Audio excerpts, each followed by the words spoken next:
I had to make sure I wasn't dreaming when he said what he said. So, but I'm here, of course, joined with Nick Bodkins of the Bodkins Show. Nick.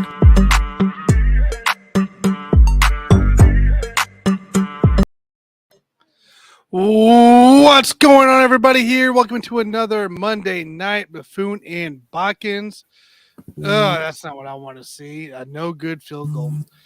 We're going to be covering the Chiefs Raiders game coming into play as we're going about it. So happy for everybody to join in. My name is Tanner Dawson of Whiskey Sports Podcast, Sports Buffoons. Of course, you catch me on Let's Talk Sports. I'm joined by Nick, the Bodkins Show, man. What's up, dude? What's up, man? We were kind of talking about the pre-show. One thing, I don't have a dog in this race, but having fantasy alive in this game. So I just need no Devontae anymore. So if your Chiefs defense could just tighten down and no CEH, please, the rest of for the Chiefs. So I hope the Chiefs win. I have them +7 here in my picks, but I'm more worried about my fantasy because there's money on the line, and 2 and 3 sounds better than 1 and 4. So let's keep our fingers crossed here. Look, man, I'm not too happy with this game so far here.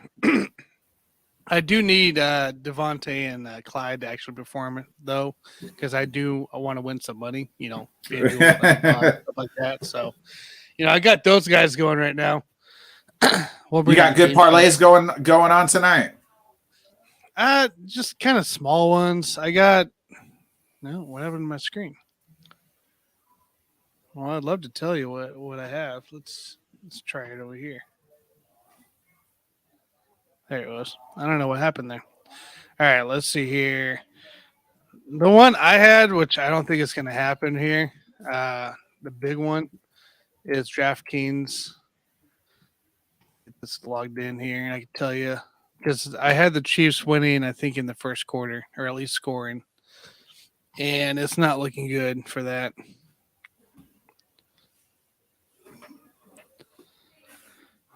Sports. I know on FanDuel, the Pat McAfee Super Boost, that was kind of tasty.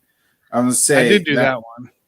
I was looking that up. He tweets that out. I live in crappy Missouri. At least you're on the Kansas side of things. Kansas side of things. You get the good gambling over there. Unfortunately, the law did not pass, I don't think, in Missouri here. Which blows my mind. So one I'm about to lose here, unless something happens, is I have Chiefs total touchdowns over 3.5. KC Chiefs total touchdowns first quarter over 0.5. And KC Chiefs first half leading the way after the first half over 51.5, and the Chiefs spread 7.5. I also got another one on. I did do the Pat's, or the, what is it called? The Pat Super Boost. Lock. Yeah. Super Boost. Super Boost. Yeah. I like that one a lot. Yeah. Even though I'm starting to not like it now, but I was trying to, I have them set up on my notifications on my Twitter, but I didn't see it. Do you? Here. Yeah. It was like 278, or no, Pat passes for 250, and the Chiefs cover. Chiefs minus, so they lowered the alternate points spread to -5.5. Mahomes to pass for 250 yards. So that was at +125, and with the Super Boost, it's +200. So. Yeah, my bet MGM one I have is Clyde 15+ receiving yards, Isaiah Pacheco 25+ rushing yards, and Travis Kelce was 70+. So that brings me. I only put $3 on that, but I'll end up winning 15 if that happens. So yeah, I'm rooting hard here. But man, what a we got Jim here. We'll get Jim in. Jim, what's going on, dude? Yo, I can't handle it now. Jim, get Jim out of here. The Giants beat my Packers. I don't even want to talk to Jim today. I was just finally getting over it, Tanner, and then I know Jim's going to be talking about the Giants here and how with their 4-1 come all the way back against my Packers. So All right, we're just going to go ahead and it was great seeing you, Jim. I don't want to ruin my Monday like my Sunday was ruined yesterday morning. So it's been a good day. Hey, Jim, we'll holler at you later. Hey, Bray Wyatt's back. That's cool. So we'll see you next Monday, Jim. All right, see you. Thanks for having me on. It was a good talk. All right, that was Jim, everybody. Oh, man. Yeah, I mean, that has to be the start of the Sunday, right? Like, poor Bodkins over here trying to do a show. I told you somebody's Sunday was getting ruined. Yeah, well, it ended up being Nick, I guess. Yeah, it had to be me. Yeah, I mean, the Packers just can't play. I mean, kudos to the Giants. I mean, I'm not trying to take anything away from them, but the Packers can't put 4 quarters together. No. I think that game to me, and again, like kudos to the Giants, but that game to me is more about the Packers losing that big lead than it is about the Giants. I mean, the Giants grinded it out, and the Packers just gave up, didn't run the ball at all yesterday. Jesus. I mean, they were in control. They had the field goal. They were dominating the line of scrimmage in the first half. I mean, it looked like a repeat of the Monday night game with Dallas and New York, where they were just running through, sending pressure through that O-line. Really couldn't get much going.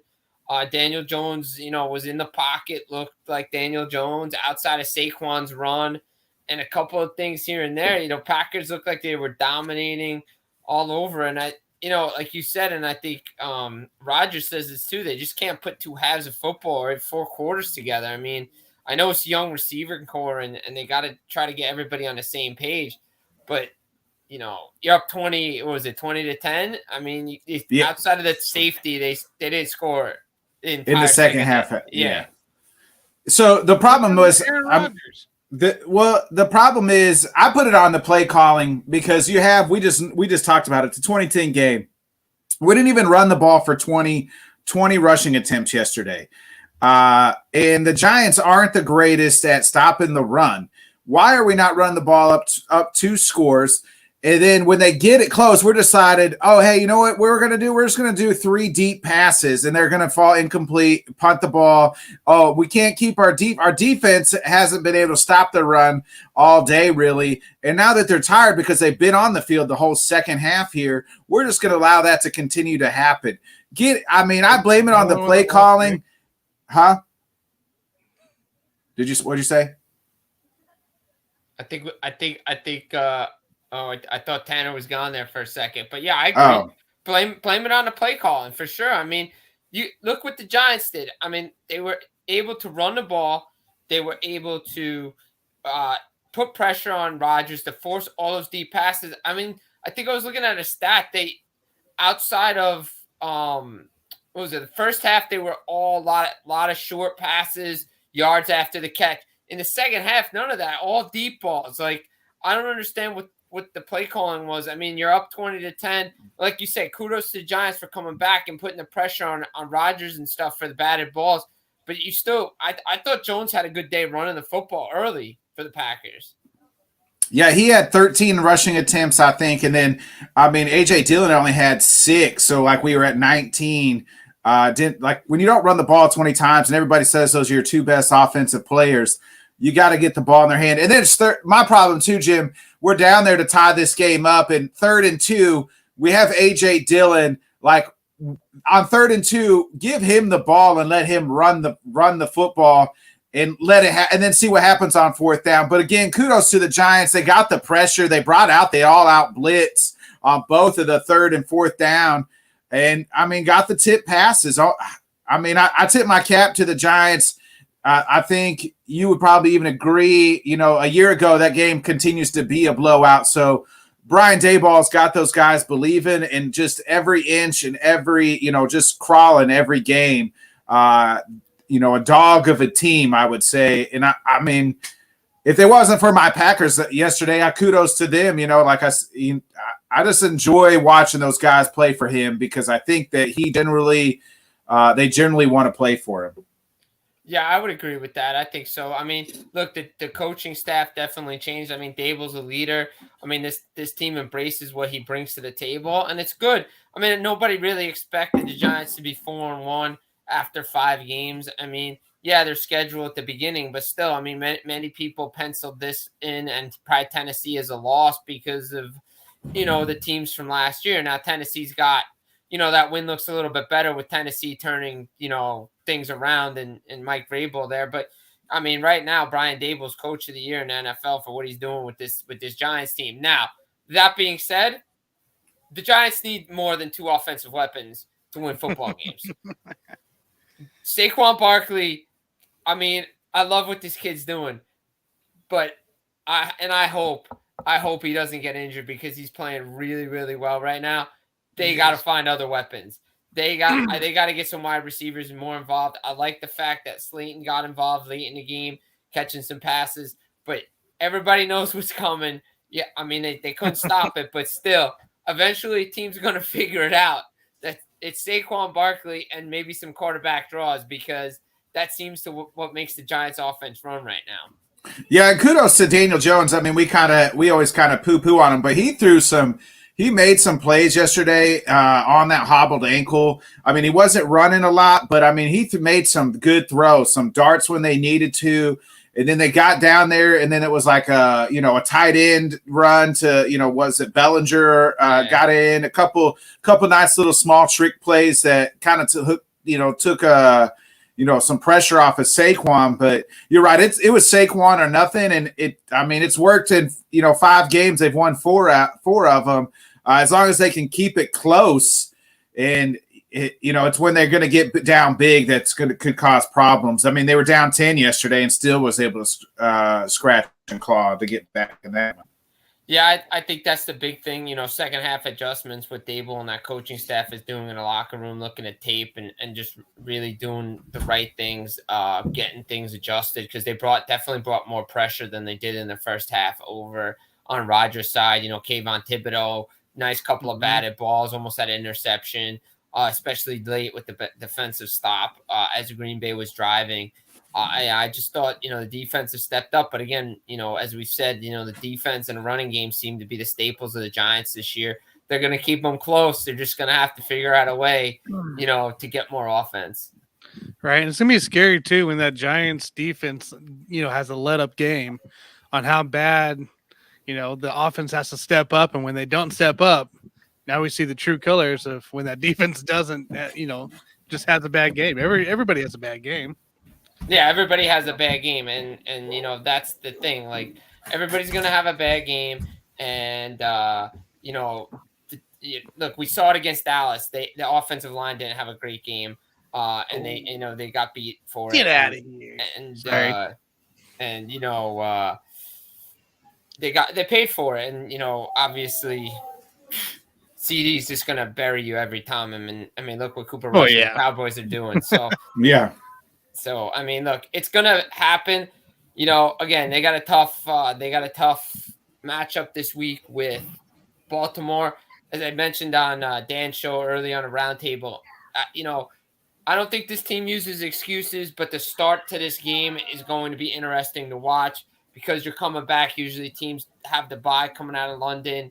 Now you don't. Let's see what kind of start they have against Baltimore because if they get down big, that's going to be telling. Yeah, I was interested to kind of watch that Saints, both Saints and Minnesota on Sunday. It was kind of like vice versa. Minnesota started off hot.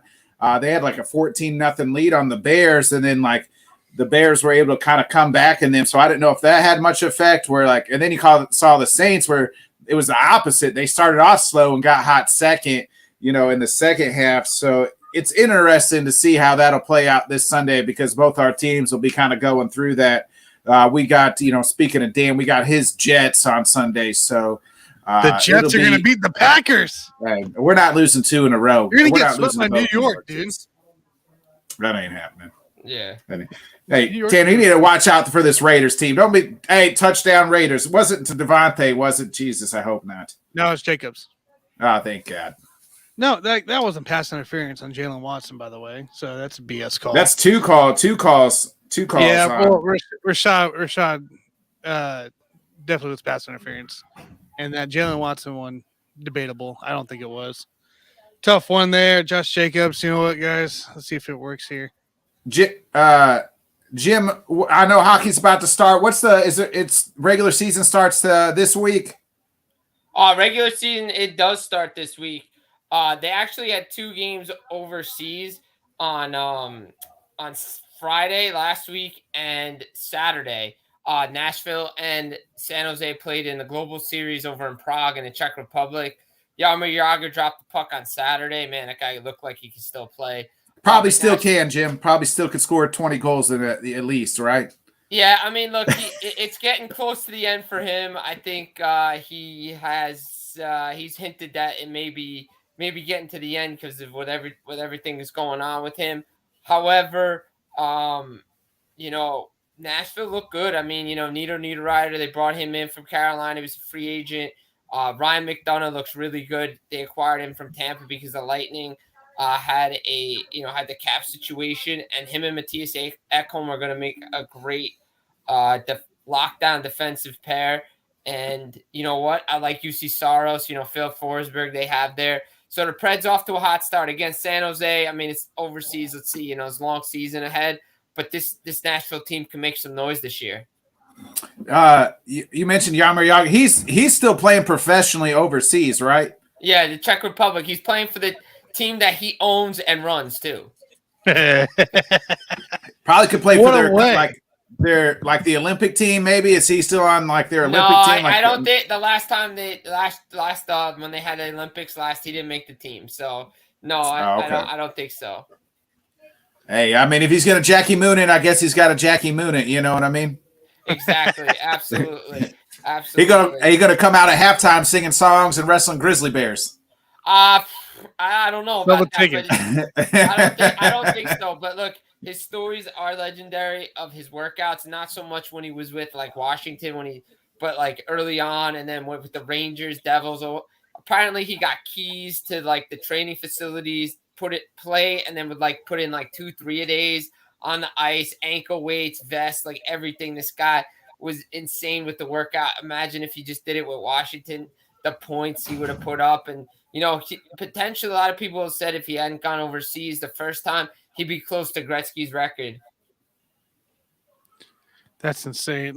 So I guess, do we expect, for betting purposes, right? Yeah. Do we expect a lot of upsets in the first week, 2 weeks? I mean, I would say, I think it's so hard to gauge in the first week. I would guarantee, I wouldn't guarantee anything because it's Colorado, but usually the team that raises the banner usually loses on home ice. It's pretty much a given that back in the day, the Devils did win one, and I think they either tied or lost the other one. I know they definitely tied Toronto in 2004 when they opened the season, the 2003-2004 season, because I was there. And they beat Florida the year after they won the Cup in '95. I don't remember the 2000. They probably lost because usually that's what happens. But usually that's what happens is but I don't expect Chicago to roll into Colorado and beat them. If it was somebody else, I'd say yeah, but you never know. Usually the banner raising nights are guaranteed losses for those teams. Jim, we're kind of seeing it in football right now. Talking about the Colorado, we're seeing the Rams kind of slow start here, and even the Bengals, who made the Super Bowl, kind of not really kicking on all the cylinders that they once were. Is that so? I mean, is that expected in hockey as well? Because it's kind of a quicker turnaround, especially in hockey, than it is football, where some of these teams are playing just 5 months ago, and less than 5 months ago in July, June, July, and now here we are, October, getting ready to play. Is some of that expected? Hey, this team's probably going to start slow because they were playing late, and maybe some of those teams that have been sitting home since May will get hotter. Yeah, I think so. I think it's expected that that the Cup champs and the Lightning may start off too slow, but then they always figure out a way to get it going again. I don't expect, if Colorado goes on like a losing streak, it's not going to last long because they always figure it out. And I think they'll win opening night against Chicago. I really do. I think the game, to me, when they open the season Tuesday night, Tampa and the Rangers, that's kind of a toss-up because that was the Eastern Conference Final. They're in New York. What kind of start does Tampa have? The Rangers kind of owned them last year in the regular season, but, playoffs, it was kind of a different story. Two teams very evenly matched. But Tampa, with some changes, we've seen it in the past. Like Tampa started hot and then they try to have adversity. It's more to me looking at the team that won the President's Trophy the year before, like Florida. Like that's a team I want to pay attention because are they going to have have they learned from their mistakes and the ease that they won that President's Trophy with? Maybe they take a step back, but it's good for them come playoff time. Like, I think that's always good. Like for the Lightning, it's about getting into the playoffs, and that's when they do their damage. So they don't care where they are. It's just about staying healthy, getting consistency. I mean, first couple of weeks, it feels like the first couple of weeks, like similar to what NFL is recently, is like your rosters are together. Now it's time to go, and it's kind of like preseason for those guys because some guys, they play in a preseason, but it's not like the actual team playing together. It's guys vying for positions. You're really not slotted right. So it's always just interesting to see like what teams start out hot. Like Buffalo sometimes starts out way hot, and they're like the Cardinals. They just tank later on. Hey, let's bring in Johnny real quick here. Yankee fan. What's up, Johnny? Thanks for joining. What's going on, gentlemen? I appreciate you guys having me. What's up? What's up? What's going on, guys? Hey, so Jim, hockey. What I hear you say is what, in the words of Macho Man, the cream always rises to the top. Absolutely, always rises to the top. The Macho Man, Randy Savage is always there. You know that he's just pulling out creamers and just putting it on his head. You know it. Oh man, now he's thinking Packers. Now he's thinking Packers are just gonna come rise to the top. Yeah, cream rises to the top, brother. Came in at the perfect time talking Lightning and Rangers. Lightning Rangers go Tuesday night in Madison Square Garden. It's going to be jam-packed. It should be a good game opening night, and then Vegas takes on LA. That should be a fun game too. I mean, not too many. I mean, a lot of people, let's see what happens with Vegas. A lot of people don't expect much this year because of the goaltending situation. They don't have their goalies. Let's see if Stone Eichel can bring this team above. New coach. Vegas is definitely a team to watch for sure because, to me, the Pacific runs through three teams right now. It's going to be Calgary at the top, Edmonton, and LA are top three seeds to me in that division. Jim, I want to ask you about the Knights, and I don't know how about the Seattle Kraken, how they did, but it seemed like the Knights, like their first year, they just bursted onto the scene and like made a deep run. How did they do that? Because in other sports, it seems like when a new franchise opens up, it takes like years for them to even sniff a playoff, much less, a championship run like the Golden Knights went on a couple years ago. Okay, so here's everybody's theory, and then what really happened. So everybody believes, and to me, I think there's a little bit of truth to this, being that the fact that it was quote unquote the first major professional sports team in Vegas. You don't want the team to be bad and be crappy. Correct. Granted, the rules were in place. The same rules were applied to Seattle. Outside of Vegas was not in the expansive draft. Teams just didn't understand the deals that they were making for the guys that they were giving up. And, management took advantage of that, but they also rallied around the fact that these guys were cast off and there was chemistry in the locker room. And it was like us against the world. They were called the Golden Misfits. Nobody expected much from Vegas. Nobody expected them to go on that run. I mean, I think they went through 7 goalies in the first couple of months because Fleury was hurt. This guy was hurt. That guy was hurt. Like they were calling up guys from the minors, and the run that they went on, and they just, garnished, just so much love. And then they just took it into the playoffs, and they rolled through teams that a lot of people expected better of. And, went to a Stanley Cup final. I think just playing a team like Washington, I think it took the air out of them. There's just so much. I think if Washington gets that first game, it's probably a 4-game sweep, to be honest. It felt like it was the quote-unquote gentleman's sweep because of that. They won the next 4 games. But, Vegas, great story. But then, of course, Bill Foley is, guy comes from Army. Expectations are high, and he just wants to win. And he said in the first 5 years there was going to be a championship. He's put so much pressure on the players and management to go out to get these guys. They spend to the cap every year. Now, again, granted, nobody expected COVID to happen and the cap to be stagnant. But still, you wonder what happened when you trade a guy away like Marc-Andre Fleury. You go to Robin Leonard, you bring in guys, you lose core guys, chemistry guys in the room. I know a lot of players I've talked to said Nate Schmidt, losing him, he was a good guy to have in the room. So you just wonder about the moves and the pressure. Now, maybe the expectations are off Vegas and they can maybe find what they were with being the Golden Misfits again. Golden So what I hear Misfits. you say out of all that, Jim, is the fix was in Vegas, is what I hear you say. Yeah, that's pretty much what happened. So are there any coaches early to watch for to be on the hot seat that you can think of that has a lot more pressure than some of the others? I mean, I would say New Jersey. I think if the Devils don't get off to a good start under Lindy Ruff, I think they have to make a coaching change. And I think they have the guy there on the bench that probably could take over for him, and Andrew Burnett. So I think that's something to watch for. I think a lot of the moves have been made already. I mean, unless, you look at Toronto, there's always pressure in Toronto to win. But I think it's more on the general manager and not the coaching staff, because I think the team is in place. I think Sheldon Keefe's done a really good job, but a lot of the moves were made last year.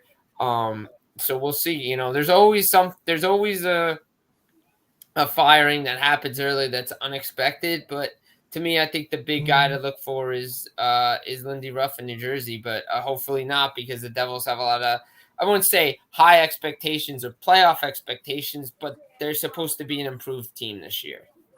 Speaking of coaches, Jim, I feel like it's like the same hockey coaches get hired and rehired everywhere. I know the Flyers. Is it Jim? What's his last name? Tim I don't know what his last name is. John Tortorella. Yes, I knew it was like Tortabella. I feel like he's coached every hockey team I've ever seen in my entire life, and just continues to find new job after new job. Why is that? Because like in the NFL, it's like you usually get 2 chances, and your second chance, if you bottom out or don't do well, you're out of here, and you're just a coordinator for the rest of your life. I mean, why is he getting so many chances here? And I've seen other guys kind of just, it seems like, recirculate throughout the league. I mean, is there like only 5 coaches in the league that are worth a dang, and they just keep rehiring and firing guys? I mean, look, Torts coached the Rangers. I mean, he did a good job with them. Look, to me, I didn't like the hire in Philadelphia. I don't think it's a good hire. I think they should have gone in a different direction. They just don't have the players to play that kind of system. I understand he's a defensive-minded coach. I understand he can get teams into shape, but I think it's more about what Chuck Fletcher as the general manager is doing than what John Tortorella can bring to this team. It seems like it's always recycled. Luckily, we've had some new blood this year, but it always just seems like it's the same guys getting hired and fired, and it's just this, and you saw Rick Bowness go up to Winnipeg. Paul Maurice goes down to Florida. Bruce Cassidy goes to Vegas, but Bruce Cassidy should have never been fired in Boston to begin with. And then who was it that went down to Dallas? Pete DeBoer's down in Dallas. I'm like these same guys are everywhere, and it just doesn't make any sense. I mean, look, my point exactly. I mean, look, to me, I think like the guy that, I hope does well a second time around is David Quinn over in San Jose, coached the Rangers before Gallant was there. I think, with that young team, I think he'll be okay, because I think that's what he's most used to coming from college. So I think that's a team that he'll fit good with. I mean, other than that, it's just same guys like all the time. That's crazy. It is crazy. I always wondered that. I mean, it's the only league that they'll fire a coach after a week. And I never understood that. I mean, NBA is very similar too. Yeah. It happens. It seems to happen more in hockey. I I like hockey. I'm a hockey fan. I'm clearly not as knowledgeable as Jim is, but nobody is. Yeah, you ain't lying. He's just spitting facts like crazy. But I've always wondered, why not just make the change before the season? If a week in you decide that you're going to fire him, then you were already thinking about it. So why not just make the move before the season? Yeah, exactly. I think most of these moves in the offseason should happen. Like, it's really head scratching. Like when Cassidy got fired so late after the season. Same with Trotz in New York. Like, it's like, wait, if you really, so you're telling me then, as somebody who's looking at everything, you're telling me that the players are now having an influence on who you're hiring and firing because you're basing a lot of this stuff off of exit interviews now instead of what happened on the ice. To me, Bruce Cassidy in Boston shouldn't have got fired. He takes a team that was pretty much out of the playoffs, gets over 100 points, had injuries, makes an adjustment for the offense to give them more depth, and took Carolina to Game 7 and just couldn't score. Like, I don't know what more. Was he tough to play for? I don't know, But what I do know is he potentially can make Vegas a little bit better, especially fix the power play that was, let's be honest, not great in their a couple other runs in the playoffs, especially when they went to the Western Conference Final against Montreal during the COVID year. And then the year before that, it struggled. So, I think you should be making these moves in the offseason. But again, it's a lot of, okay, well, we brought him in. He's an interim guy. Let's see what he really can do. And if he doesn't do anything, it goes back to your point. It's like, well, then if you really didn't believe in him, just make the change like Florida did. They're like, well, we saw what Brunette could do in the playoffs. He really didn't make any adjustments that we like. We really need a proven guy. So let's go get Paul Maurice. Right. Well, I'm excited for the hockey season to actually start. So I do plan on watching, unlike last year where I kind of followed but really didn't. So how'd your fantasy team do? I never got drafted. I need to get a draft in. All right. It's the best time of year if you're a sports fan, man. Oh, dude, best time of year right now. You got everything going on. Everything's on. Everything's on. So it's awesome. Like, it's insane. We got college ball. NBA is about to start next week. NHL starts. Football. Right. Baseball playoffs. Baseball playoffs, divisional series tomorrow. So yes, sir. What do I watch? So much on. Well, I know what I did watch on Saturday. Nick, you'll like this. I took TCU to win against Kansas, and it paid off. That's a shame. That was close. Hey, now, my Jayhawks made it a game, right? No, they did. It was a fun game. No, it was a good game. No, it was fun. The backup quarterback that started up basically all last year came in, and he looked like a starter himself. Like, maybe Lance got something going for that team to be able to sit out and compete this year, unlike just laying back and letting people run over him. No, I mean, it was a fun college weekend. I mean, that game was fun to watch. I was watching UCLA, Utah. I can't believe what Chip Kelly's doing at UCLA right now. I know. It's remarkable what he's doing. And now, let's see. Big Ten East, we talked about it last week. The forgotten team, Penn State, Michigan this week kicks things off on Saturday. Ohio State looks like the best team in the country, but we'll see what happens. They put it on Michigan State. Bad. Beat down. Yeah. And I don't think C.J. Stroud played the fourth quarter. I don't think you did either. I'm pretty sure he sat out the whole time. He probably didn't even need to play the second half. That's how bad of a beat down. No, he didn't. Yeah, Chip should have never left. He should have never left Oregon, Chip. No, I know. He wanted to tip. They usually want to tip their toe in the NFL just to see, but I mean, he had something good going in Oregon. He's a college coach. He's not a leader of grown. You can't treat grown men the same way you can treat college kids. So ask Matt Rule. Ask Matt Rule. He'll tell you. He's going right to Nebraska. We'll go right back to Nebraska. Yeah. Yeah, he might have Nebraska, Oklahoma, Wisconsin, Michigan State, maybe? Pick of the litter now. No, Michigan State, they just paid that coach a crap ton of money. If they fired him, could go to Notre Dame. I could see he'll have his choice of whatever school he wants to go to. Right. Essentially, yeah. It's just not a good am I looking at this right? 17-0. 17-0. Josh Jacobs is running all over him. It is. Just plowing dudes.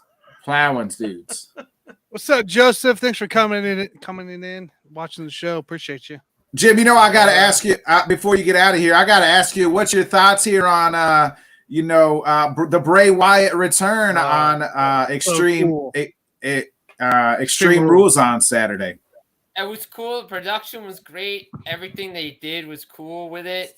Let's see what they do with him now. Like everything, everything's great. Now let's see what's the follow up? I think the hopes have to be high with H running the show. You know what I believe in that. Like I believe him because NXT to me was like the best thing going when he was running NXT. It was absolutely. We've talked about it before. It's like how good it was, and he's turned Raw and SmackDown into stuff you actually want to watch now. So I'm excited to see what they develop with him. Yeah, exactly. I can't wait to see what they do with Bray. It's going to be awesome. A lot of other rumors, guys coming back as well. Apparently, Bo Dallas is coming back. I think Eric Rowan's coming back as well. Guys want to work for Triple H now. Everybody wants to work for H. Apparently, rumor is that Doc Gallows and Anderson are coming back as well. So, I mean, guys want to work for Triple H. I think it's just a different atmosphere. Guys are having fun. They know what he's doing. They know they're going to get booked right, and it's just going to be a cool atmosphere. Like I said, with the Bray Wyatt stuff, let's see what the follow-up is. It's great production. Now, let's see what he can do in the ring and what storylines he has because he has to go over to make the character just stay. Isn't he going to be part of that Bloodline story? No, he won't be part of that. I felt like he was going to be like the one to face them all, and maybe, but. I doubt it. I don't see that. I don't see that happening. That's Cody Rhodes. That's going to be Cody Rhodes. Cody. I think it's Kevin Owens, Sami Zayn, guys like that. Yeah, okay. He'll stay. I mean, speaking of people who want to work for him, it's reported like Andrade from AEW is trying to get fired, punching people and fighting people backstage, so he'll get fired and be able to go back and join his wife in the WWE again. Too bad he's not going to do it because Tony Khan said if you throw punches, you're not getting released from your contract. So, yeah, that's a crazy situation too. So, I mean, like backstage, like it seems the good PR that was with AEW is gone and it's all gone. Yeah, so you could just focus on what's going on. There's too much backstage stories and not enough in-ring product. I think it's taken away from a lot of the in-ring stuff. Meanwhile, WWE's, gaining momentum with all this stuff. Let's see how they can follow up with a lot of these debuts and returns and stuff. So it's going to be interesting to watch. Fun time if you're a wrestling fan. Fun time if you're a sports fan. Just enjoy it all, no matter what you watch. So yeah, somebody got the. I mean, they knew what they were doing, right? Leaking that information about Vince out, and they're like, hey, we just got to bring H back in. We're losing in the ratings. We're getting garbage. We got to get the old man out of here. Let's show everybody all this dirty laundry. We only showed probably a portion of it, not even the full closet of all this dirty laundry. Yeah, I mean, everybody probably knew this stuff was going on in the back and everything, and it happened for years. But, yeah, it's good to get Vince out of there. Just couldn't roll with the times, change with the times. I mean, he was great for the business, but it passed him by a long time ago. Now H is in there. Get some good storylines, good matches, a lot of good stuff happening, and he's making stuff important again. So I love what Triple H is doing. Me too, Jim. Absolutely. So yeah, I can't wait to see what's next for the product there and what's next. NHL around the corner, hockey on Tuesday night, and baseball on Tuesday as well. So and right now, that wasn't a CH touchdown. Gosh dang it! Sorry, Jim. Yeah. I don't need that. I didn't need that. Yeah. Clyde Edwards-Helaire touchdown. Yeah. Nice. Sorry, I brought myself some extra graphics for the night. There you go. The rain was up for a while, but we just got to do the laser light show here. So, load it up tonight. Oh, he was down, I think. He's down. Yeah, he's down right there. The ball didn't cross the plane. No touchdown. Thank God. It's fine. We're just going to do the lasers again. Hey, I need CH and Devontae not to combine for 40 points to win my fantasy leagues or fantasy matchup this week. So, how much are you beating me? I killed. I mean, it's over. I mean, I know I got Mahomes going tonight, but you could have had God Himself come down and try to play quarterback, and it wouldn't have helped you in the league. Let's look at it because I forget because I looked at it yesterday and I was like, oh, it's bad. So it's 131-66. Wow, that's a beating. Yeah. Wow. Yeah. Well, I thought I was getting my ass kicked, Tanner. Wow. Yeah. Gary beat me down this week. That is a That is a beatdown if I ever see one. Yeah. I had 60 points coming from my running backs when Austin Eckler, Leonard Fournette both combined for 60, over 60 because they both had 35. So then a chip in from Zach Ertz with 10 and Deontay Johnson 11. So my running backs pretty much just outscored his whole team. I was just about to say, yeah, you beat him with 3 guys. Yeah. Oh, I guess they counted it. No, they did. It was Kelsey just got a TD. Kelsey got a 1-yard touchdown. Right. Tanner's just ignoring you, Nick. Tanner's ignoring you, Nick. Yeah, he really is. Hey. That's what I needed. Hey, I'll take it. I have the Chiefs winning this game, and I just didn't want CEH to score the touchdown, so I'll take that. Well, there you go. Saved you. That was Travis Kelce scored? Yeah, touchdown, 1-yard tutter to Travis Kelce. That just made my fantasy game even worse. So it may be just as bad as you, Tanner, for real. Oh man. Oh man, I don't think I cracked 80 points this week. It was horrible. Oh man, my Yahoo league, the big one I'm in, I'm like 5th in power rankings, going against the number 1 guy, which is Mike, of course, of the Sports Buffoons. And all my players decided to just lay down, and I had a couple 1ers, couple 2ers, nothing good this week. He's beat me I think it's like 98 to 150. Oh. So, man, I'm just you just getting your that's ass the theme of the all over weekend. the place, bro. Man. All over the place. Hey, you taking it ass beating in every league, Tanner. I don't think I won any of my leagues this weekend. Hey, stop giving people fantasy advice, will you? Then, because you're just giving out bad advice because your teams are getting the ass beaten. You need to put up your own scores before you give out fantasy advice. It's not my fault. That's the potential. Put a disclaimer out there. I'm gonna give you this advice, but I also got my ass beat 160 to 50 this week. Oh shit! Hey, tell him to stop bringing up old. Tell him to stop bringing up old stuff, man. Yo, that's old news. That was yesterday, man. That was yesterday. That was yesterday. Bringing up old stuff. We can forget about this week too. All right, it's all right. I got my first loss, and I'm in one of the Rotoballer leagues, and I ended up getting my first loss this week too. So everybody's just. Oh, I had T. Higgins in that league. That's why I should have won if T. Higgins would have played. But no, we had to go sit out because we had to hurt our ankle again. So, I mean, this year it seems like outside of the Eagles and really I'd say the Panthers, so the Eagles looked like maybe the best team. I'd say the Bills to me still. But I mean, and the Panthers look like to me the worst team. But this tier is it's so mediocre. Like, it's just like each week it's a toss up, a complete toss up on who's going to show up. A lot of parity this year. Yes, and it makes it fun though. I mean, even though I'm not happy about that ass whooping that we took yesterday, but I mean, hey, but that was your backups in there. That was your backups, your third string quarterback. Third string quarterback. But again, I'm not going to make excuses. Just like I was all over Bills fans who were crying about the sun and it being too hot in Miami, and I saw one tweet where a lady was like, "Oh, they should call OSHA." Like seriously, call OSHA. Like what are they supposed to do about the sun? Come on now. So I'm not gonna complain about It's true. that the Jets did what they had to do. They played a good game, and I mean, let's talk. I mean, that kid might be starting against Minnesota because it doesn't sound. People started saying, hey, they maybe Tua will come back for this Minnesota game. You're talking about the K-State guy? Your 7th round or whatever? Yes. K-State?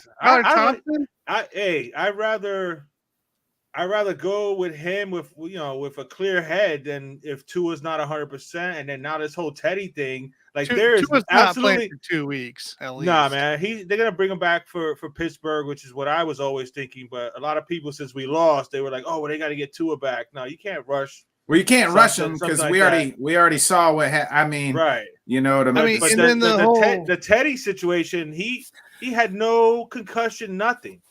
Yeah, well, I mean, that was the Tua rule. He felt that the Dolphins fell to the Tua rule. So Teddy will be back, I believe, because but now he has to go through the whole protocol thing, so he may not be eligible to play on Sunday. I think he'll be all right. I think he should be fine. I would hope so, but at the same time, I mean, I know that Skyler. I mean, I watched a little bit of the tape, and there was some plays there for him to make, but to just come in a game like that, I mean, you couldn't expect that much. Look, hey, yeah. Tyreek got banged up too, right? Like he was in a walking boot or something. Did I read that right? He got stepped on, but he's fine. Okay, but look, just because he got up slow, you're gonna take him out the game. I mean, he even winds up talking to the ref about the whole safety thing. Which, I mean, how are you gonna call a safety on that? Well, he got intentional grounding in the end zone. Right, but he got hit as he was throwing it. So how is he supposed to know where the ball's going? If you get he threw it to the ground. He wasn't even throwing to nobody. He was gonna get a sack. Actually, Durham Smythe was like 2 yards away from where he threw it. I'm just saying. I can show you a clip of. Take away those 2 points of still an ass beating you took. You know what I mean? It would have been 21 though instead of 23. So one final thought before I get out of here is this: the NFL seems they put all these protocols in for the concussion. I think there's too much overreaction this week because I saw that with Teddy. They're gonna be like, okay, we messed up with Tua. We should have taken him out of the game. We shouldn't let him play. We obviously know Teddy could have probably come back in, but they're gonna be, more extra precautions. sensitive. Right. Same thing with, and I mean, the Tom Brady roughing the passer. God. Oh my God. I think that was an overreaction to what happened to Tua in that game where he just got slammed to the ground, but Tom Brady's head didn't even hit the ground. That was a textbook tackle. If I ever saw one. Who's the bigger idiot? The ref that made that call or Staley for going for it on 4th and 2? It backed up, and I mean, luckily the Browns saved his job because if they make that field goal, there might be 2 coaches fired today. Oh yeah, easily. I've spoken to Rob about that, man. I am not a Staley fan at all. I don't trust that. That was hot. All. That was hot. Beginning of that post game show last night. That was. Rob was not. Why even put yourself in that situation, man? Punt the ball. Game's over. That's it. Right. Yeah. They have to drive the whole way. Yes. Yeah. Right. It's crazy. No timeouts, and then like a minute left. Like that's tough to do, and then you're just like, well, one play we'll just give them a field goal. It just, I don't know who was the bigger idiot there. I mean, the ref who made the awful call. Well, he made the call because Brady pointed at him and said, "Hey, this guy touched me. Yeah, he's not allowed to touch me." So the guy, he threw the flag. Hey, do you know who I am? Do you know who I am? Okay. Did the ref take an account for Brady's age? Football? Yeah. Crazy, this ain't two-hand touch. This isn't flag. That's textbook tackle. It was a perfect tackle, man. Textbook. It was perfect. Like, what is he supposed to do there? Well, I guess he's supposed to cradle his head and then, like, nicely put him down softly. But it was like a play a couple of weeks ago I saw, like, in the end zone with somebody. Like, forget who I was watching, but it's like, what is he supposed to do? Let the guy score? Like, you got to go after the receiver when he's in the air. It's not the receiver's fault that the quarterback put it 20 feet in the air. Like, exactly. Just, like, what are you going to do? Let the guy score? Right. Yeah, it's like you said, it's overreaction sometimes to certain things, and then they go too far to the opposite end. So, that's what they're going to have to try to find some type of medium ground with this whole wobbly, whatever the A word is that they're, you lose your mobility or whatever, you stumble or something like that, because I mean, people are going to start thinking, is this fixed or not? And if I was a guy, I'd just be out there tripping dudes, right? Just tripping. If I'm a defensive player, I'm going to tackle somebody and trip them. There were plenty of guys that looked like they might have had some, some cobwebs going on, and they stood in the game.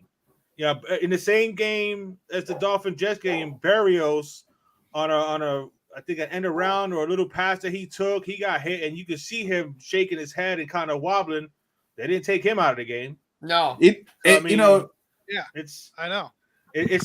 too subjective, man. I mean, I don't know, man. It's funny because I'm as a big UFC guy, I watch fights all the time where dudes are stunned, and it's like, oh shit, like it looks like he's out, and then they find a way, like the lights are just barely in there, and they keep fighting, and then like they snap back to it. But like, there's not a big uproar as in, oh my gosh, I know those guys signed up to fight, but guess what? You signed up to play football. You know what I mean? Like you're going to get hit. You're going to get, and it's, Yes, we've come a long way since the 80s of the old concussion protocol. What's your name? And how many fingers am I holding up?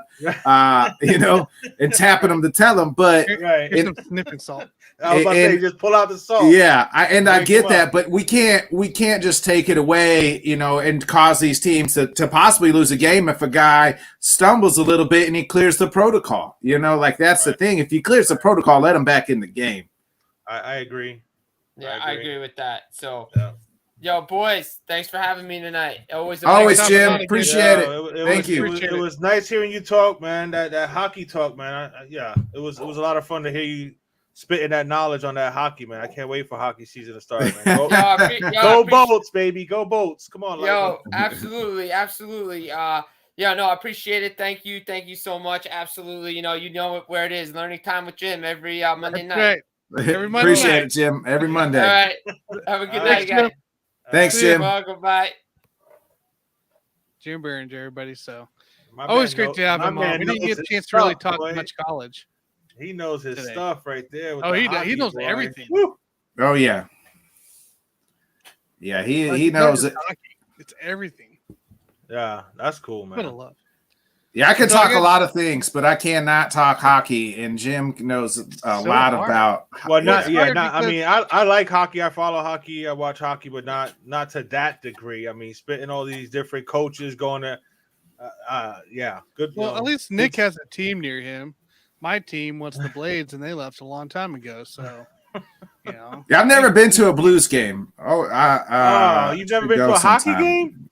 I've been to a minor league hockey game, but I've never been to a professional hockey game. Dude, hockey games are awesome, bro. So Joseph wants to know, who do you all think got this game? So I think it's still the Chiefs here. I think the Chiefs can come back, but I mean the Raiders are putting it on. They've done it before. You remember that time? I think it was 21-0 in the first quarter at Arrowhead, warm day. I mean that's the second quarter. It was 28-21. It's gonna be that kind of deal. If the Chiefs can get a stop here, it's 3rd and 8. They got to stop them here, and they can at least get a field goal here before halftime, make it 17-10 going into half. I think you're 17-10 if Matt Wright didn't miss a dang field goal already. It don't even matter, bro. You got Patrick Mahomes. Anything's possible, man. That's the one thing. Just like Nick. You got Aaron Rodgers. It don't matter what the score is. You might score a point for Rodgers. There's a lot of football left. There is. To put up a lot of points, man. So this game is far from over, man. I was a little shocked though to see the 17-0 though. That was a little shock. Oh, sack, big sack. Call timeout right here, Kansas City. Yeah, they did. Call timeout. Flag. Is it holding? Wasn't taunting this time, so there's that. No roughing the passer. I don't think so. It looks like probably a hold on the. It has to be usually something like that. It's usually a hold on the offensive line here. We're waiting. Yeah, it looks like due to the body language of everybody, it looks like it's possibly going to be on the Raiders. So refs here are conversing. Yeah, that's a big stop right there, man. Like you said, who gets the ball second half? Raiders do, I think. Right? Okay. Yeah, but I mean, if you could put any kind of points on right now. Yeah, because the Raiders went down and scored a touchdown on that Devontae. Yeah, you make it a 7-point game and make it at least a field goal of 17-10. Yeah, right. Yeah, you just stopped all their momentum. Personal foul, roughing the passer, defense. Bogus NFL. Are you kidding me? You're gonna call that a roughing the passer on Jones because we touched him? And that's not even Tom Brady. That's Derek Carr. I mean, don't you? Yeah, nobody gives it. I don't even see. I don't see the. Is it because he landed on him? Yeah, this is literally what it is. Because he landed on him. Oh, he fumbled it too. He had the ball. He turned it over. I didn't even see that. Oh my Lord! And now they just went for a 14-yard pass. It wasn't to Devontae, was it? No. Yeah, pass. I don't say that wasn't to. Look at Andy. You get Andy Reid mad that you're in trouble there. Hey, Andy's gonna have a heart attack. As clean as a whistle of a sack. Hey, we got Joseph in here commenting here. He wants to know who we all rep for football. So Tanner reps the Chiefs, as you can see. And if you can put 2 and 2 together there, it says, Yankee Fins. So, I mean, the Fins for Dolphins for Johnny. And then the Reggie White jersey, I don't know if you can see it here. You got the I got, the Packers. So that's who we rep in football, Joseph. So bogus. Ain't it frustrating, Tanner? Hey, now the chart. Hey, yeah, my buddy Craig just texted me, how are you supposed to sack a QB now? I mean, no, man, I don't know. What you're supposed to do? That's what I'm saying. It's just they go so far to the extreme on the opposite he recovered side, it and everything. That was a turnover. That was a turnover sack. Like I said, it's one thing to be safe, but to go to that extreme opposite of what happened. I mean, come on, man. It's football. End of the day, it's football. They're gonna call pass interference on that play. No, surprised. That's I don't. Like, I mean, if that's the case, then just put flags on the quarterbacks. Seriously, right. You know what I'm saying? Just let them be the only ones they got flags on or 2-hand touch on the quarterback. I mean, it's getting to that point. I mean, I understand superstar status, but Derek Carr. That wasn't. I mean, it doesn't even matter who you. That wasn't even a bad hit. Like, was it helmet to helmet? It wasn't. I mean, it's one thing to land on him as long as he's not driving him into the ground. That's what I thought the rule was. You can't drive him into the ground and have all your body weight go on him. But if you fall on top of him, what are you supposed to do? It's crazy. Yeah. In my group chat, they want to know. Kenny wants to know, like, if it's a fumble like that, how's that even? If it's a turnover, that's not even a sack. That's just a tackle. Like, I mean, just took the ball from him and fell on him. Yeah. It was a turnover sack. Right. That's crazy, bro. Like, how do you? Like I said, they're just they're going too extreme on the opposite end. They didn't do a good enough job of protecting them before the Tua situation. The Tua situation happened on national TV on a Thursday, and now they're going to the extreme opopposite end now. Yeah, and that's what happens, right? Like a couple years ago that happened. I remember Clay Matthews got three games in a row with just awful penalties against him. And it was just he tackled the guy.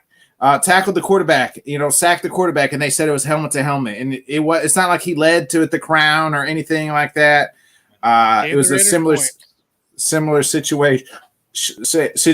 Yeah, that's a 7-point swing right there instead of 10, at least, maybe 10-7 or maybe a 10-point swing. Yeah, 17-10 at halftime, or maybe even 14-17.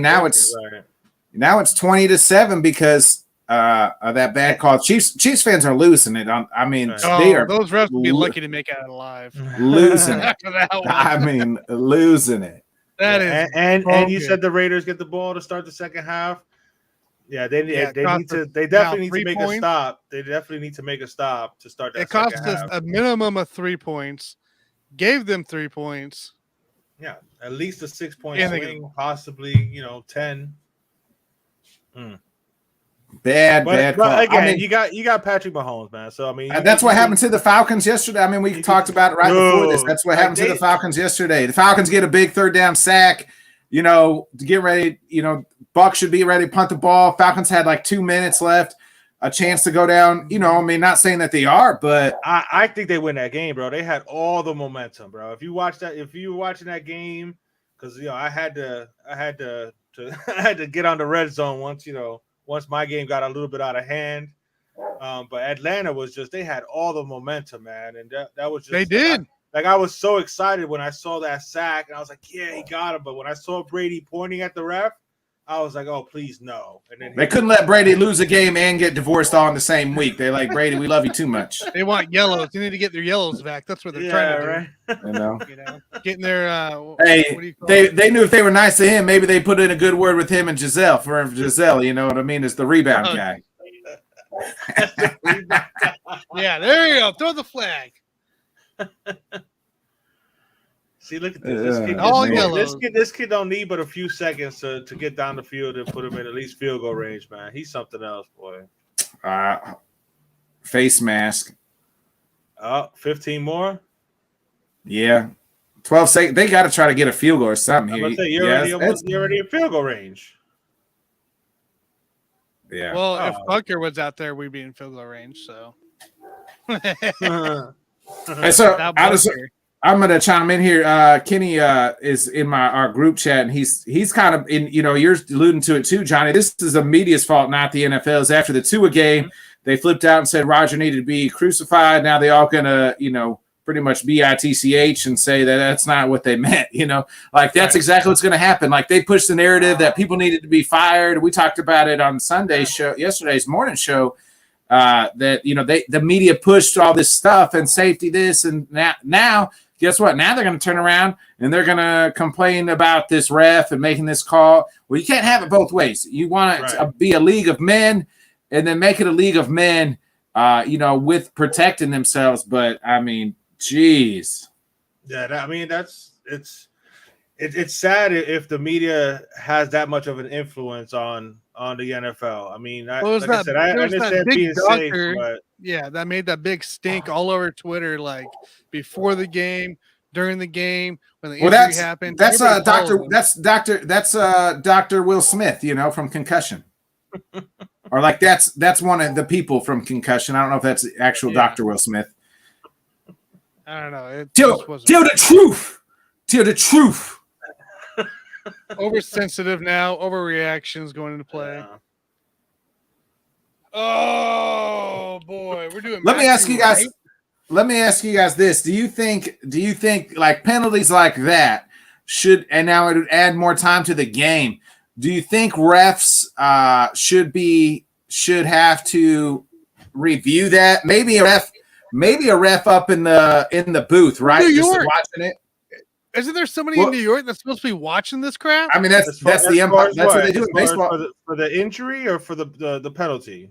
For the penalty, right? Like, what if somebody was a ref in the booth? I think the XFL did something like this, and they just watched and was like, "Hey, quick review. Hey, that's not a penalty. Hey, we're gonna because I mean, in lifetime that's something different, but when you slow it down, it looks different, right?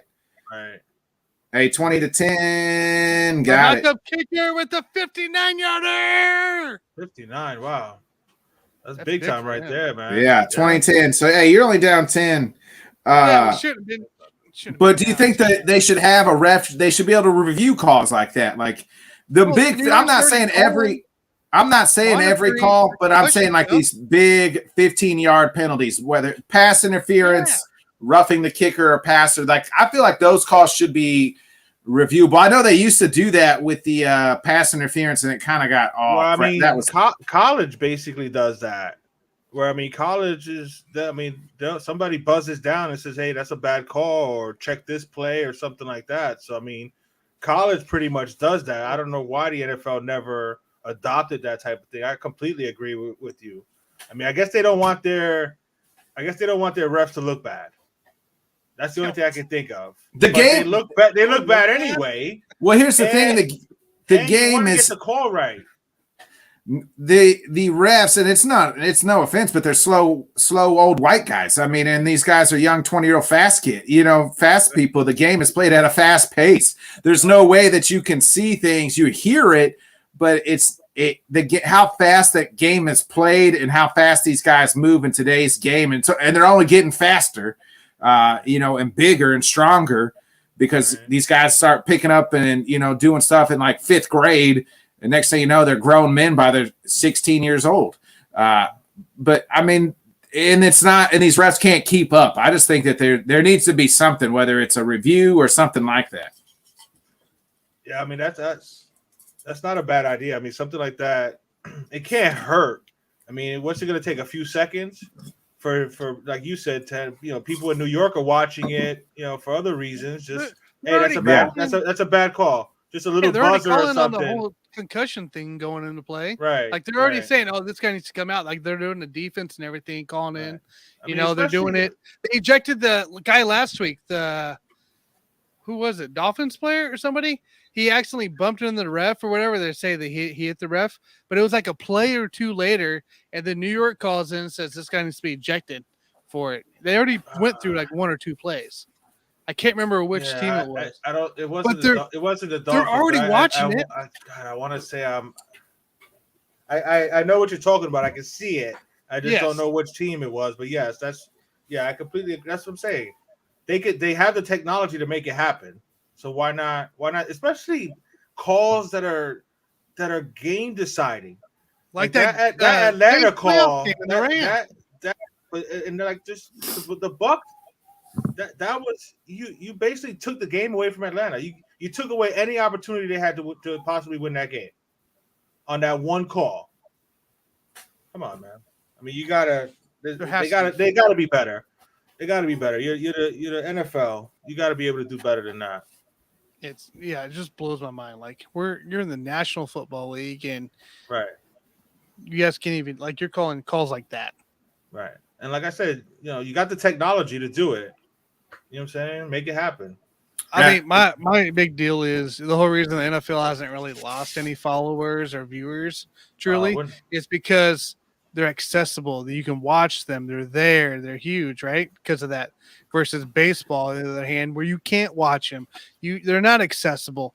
Even with the MLB TV app, you still can't watch your team locally without a VPN. Like me. Yeah, right?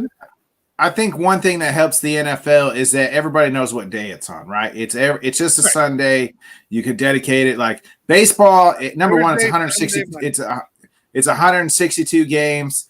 You don't have to watch every game. NBA, same thing. 82 games. It's not like a set day. It's throughout the week. You know what I mean? Like it's hard to get into it early, especially because it's 82 games.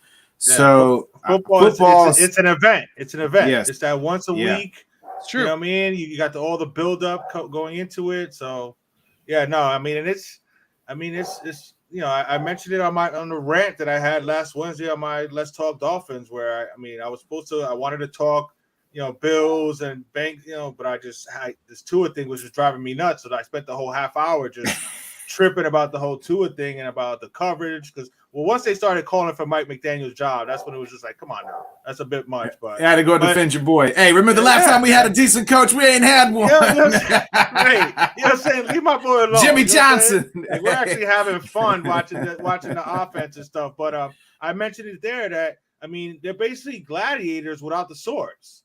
So it's been thousands of years where they, it's in our nature. We like seeing this type of stuff. So as much as they want to take the collisions and stuff out of it, that's one of my favorite segments was jacked up, and then remember all the old school. Yeah, all the old school videos where you would see all the big hits and stuff. You got jacked up. Yeah. You know what I'm saying? That's everybody loves to see it. You don't want to see nobody get hurt, but watching somebody get lit up is fun. It's fun sometimes, but yeah. Hey, you got knocked out is what. Hey, I actually said that about 200. I had to, bro. He did. Hey, he did. Hey, when we see a fight, when some in UFC, when we watch you, we call that the factory reset. Hey, you got factory resetted. Hey, you got factory resetted, brother. He set them back to them factory settings. That's when that body gets stiff and it just falls. Hey, Control Alt Delete or whatever it is. Oh man. Hey, so Joseph wants to know who's the most underrated NFL player. Oof. Taysom Hill. Taysom Hill. That's not a bad pick. He can flip the game. He got a little bit too much pub a couple years ago when they actually tried to make him a quarterback. He got a little bit too much pub. But he's a football player. He's one of the guys that he's a football player. Swiss Army knife. Yeah. I think just because it's my own team, so it's like the first person that comes to my own head that's Rashad Gary. Rashad Gary's like third in the league in sacks right now. A lot of people don't know who he is. He was drafted in our first round pick like 3 years ago, and everybody's like, oh, he was young coming out of Michigan, and it just took some time, like because he was young coming out, and he's kind of finally put it together now that it's just one Smith brother there. So Rashad Gary comes this is very early to me. It's like when somebody says underrated player. Yeah, that's a good pick. I mean, if I had to, if we're going with our own teams, I mean, this is a name that you guys might not even know. Zach Sealer, a defensive tackle that's on our squad. We grabbed him from Baltimore's practice squad a couple years ago, and he's dominant against the run. I mean, which is something that we haven't had in a long time. So he's the most underrated person I would say in our team. But that's a really good question in the whole NFL. Wow. That's yeah. I'm gonna have to think about that one. And really, that's a tough question. Like I'm off the top of my I think of my own team right off the top of my head, and then but if I went to like the whole league, man, that's just that is tough. I think a guy like I look at guys like Micah Hyde is been around the league a long time, very underrated. Safety, yeah. Tyler Boyd from the Bengals, yeah. A guy like that. Yeah. I mean, even like Cole Beasley when he was going through his prime, he's not in the league anymore. Obviously, he retired, but he was kind of very underrated kind of guy. 2 years. Yeah, I mean, Brandon Cooks really is very underrated because he's on a bad team on the Texans. But when because for some reason he's gotten traded like 12 times. I never understood that. I mean, he's a good ball player. Robert Woods is another one. I mean, you tell me the Rams ain't missing him right now? They're missing everybody. I mean, I'm just saying they went for the shiny toy in Robinson, and they had a really good player that knew the system and knew his role. I don't know, man. I don't know if Allen Robinson is not a shiny toy anymore. That's for sure. He's a toy. I mean, he could be like. Hey, he can be like Andy and be like, I don't want to play with you anymore. And you can just drop him. That's what you can do with Allen Robinson in any fantasy league you're in. Hey, go ahead and be Andy and just say, I don't want to play with you anymore. No. That's not Allen Robinson. All right, so that's for fantasy owners. Allen Robinson thought he was Buzz Lightyear, thought he could fly, and now he's busted. Yeah. That's facts, man. Yeah, that was. I would say 2 years ago he was very underrated, but the last 2 years, it's been bad for him. I mean, and the thing is that you figured it was the situation he was in with a rookie quarterback, which that's a whole other thing. Like, do they just not like Justin Fields, or are they scared to let him throw the ball? They had some sort of offense yesterday. That's what me and Craig were talking about on my show last night. Was like that was probably the best offense they've had, and they still lost. I mean, they scored 20 points for like the first time all year. So that's sad. That's the best offense they've had all year. 20 points. Oh man, it's so bad.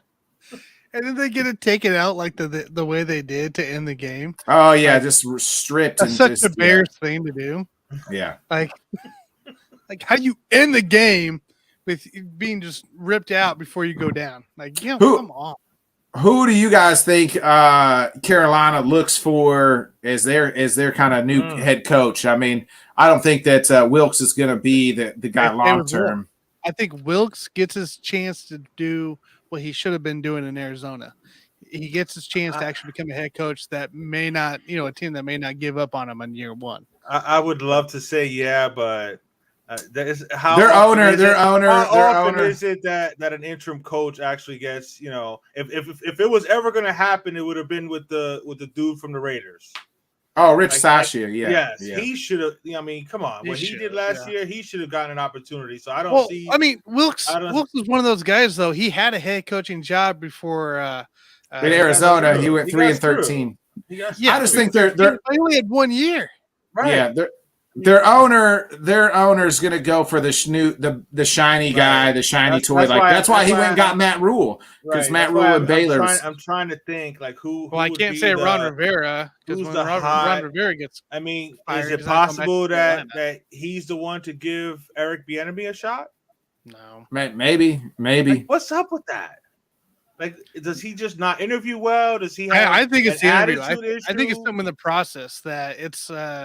Bieniemy might be more of a it's my way or the highway kind of thing going to play. I mean, you see him kind of get fired up with Mahomes at times and even Reed. So I think Bieniemy is a whole different mentality going to play.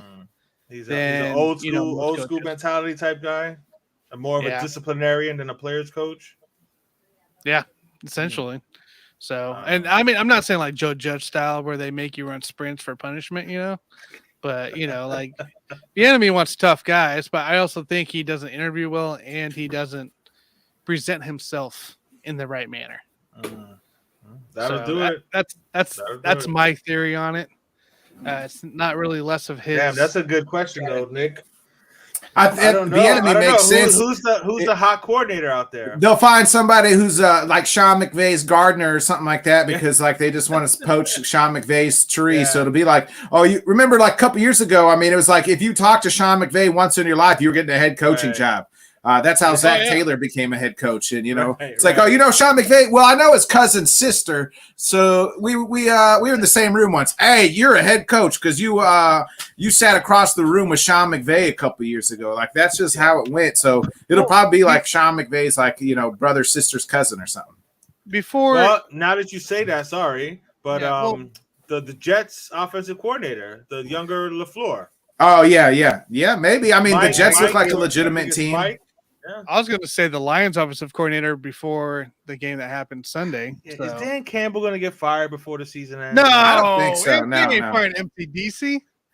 Hey, they worst ever for a Lion. That'd be a Lion thing. I had higher hopes for them, but I mean, eventually you just got to see past the extra bullshit of the kneecaps and stuff, and just realize they're just not that good. That's what I'm saying. I mean, the whole rah thing only goes so far if you're not winning. I think MCDC would be a great college coach. I mean, just an absolute dog of a college coach. Like if he was out there, the tunnel. Yes, like if he was out there coaching like a recruiter. Yes, like if he was like coaching some like small college school like Toledo or something like that, they would probably go into some places and upset people because he makes you believe in him because like you're ready to run through a wall for him. Right. But you know, so like he would be the perfect college coach just because of that. Rah, like, hey, we're a unit team, and young kids just buy into that, man. Like, I mean, I'm 33 years old and I buy into it. I'm like, shit, man, I believe you. I'm ready to bite off some kneecaps, you know. Let's go. Yeah, right. But the problem is just the talent isn't quite there for especially in the defense, you know. And not only that, but golf. That might be more management than anything, I think. Yeah, Jared Goff. Like, they're just getting the right players. They just got to. Golf ain't the answer, man. Golf ain't the answer. Bro. I mean, he's played great outside of yesterday, and I just chalked that up to Bill Belichick being a great defensive coach. If you really look at it, Nick, he played great in a comfort behind. We're already down 20-something points. That's Detroit, though. That's how Matt Stafford. Right. Matt Stafford was the same way in Detroit, and I mean the way he's looking like in the Rams' offensive line looks like he's right back in Detroit, just taking hit after hit every game. What is happening with the? I mean, is there a chance that the Rams don't make the playoffs? Yes. That division's they can still win that division because who are you going to buy in that over San Francisco? San Francisco's all banged up. I mean, I'm like they just lost their top corner. They're all sorts. You know, they're all sorts. Arizona's garbage with a garbage coach. Arizona's they're never going to win with D-Hop's coming back. Different Arizona, because it's D-Hop or nothing. So exactly. That's Kyler Murray's golden. Yeah, I still don't trust them. I don't trust Kingsbury. I mean, Seattle's looked who would have thought Seattle looked actually the best team of the bunch. You know, if you look through the first 5 games, Seattle probably is with Geno freaking Smith of all people. I mean, that says a lot about Pete Carroll, man. Yeah. It says a lot about Russell Wilson, too. So, yes, facts. System quarterback. That's I got him on my fantasy league, and it's just been horrible, man. I'm sorry. Like, I could have started Tua last week over him, and I would have been better off, man. I started Jared Goff, and that wasn't much better this week. I mean, he killed it for me the last week when I put it up. I even named my team after him because I started out 0-3. So I named my team when I got Jared Goff. You got to be kidding me. So, well done, my man. Well done. So here we are again, and I don't think Jared Goff's going to make it past the week. So, no, hang tight now. All right. All right. I know this is a football. Oh, that just hit CH right in the back of the head on that pass. I know this is a football Monday, but what do you? How you guys feeling about the baseball playoffs tomorrow? How insane is that matchups come into play? Who would have thought the Mets and the Cards would be out? All the road teams, and I know we'll probably talk about it when Jonathan pops on, but all the road teams outside of the Guardians won. I mean, the Mariners, man, what were they down 8-1? And came all the way. It was just 9-4. Yo, that was so I've been much looking fun to forward watch. to tonight.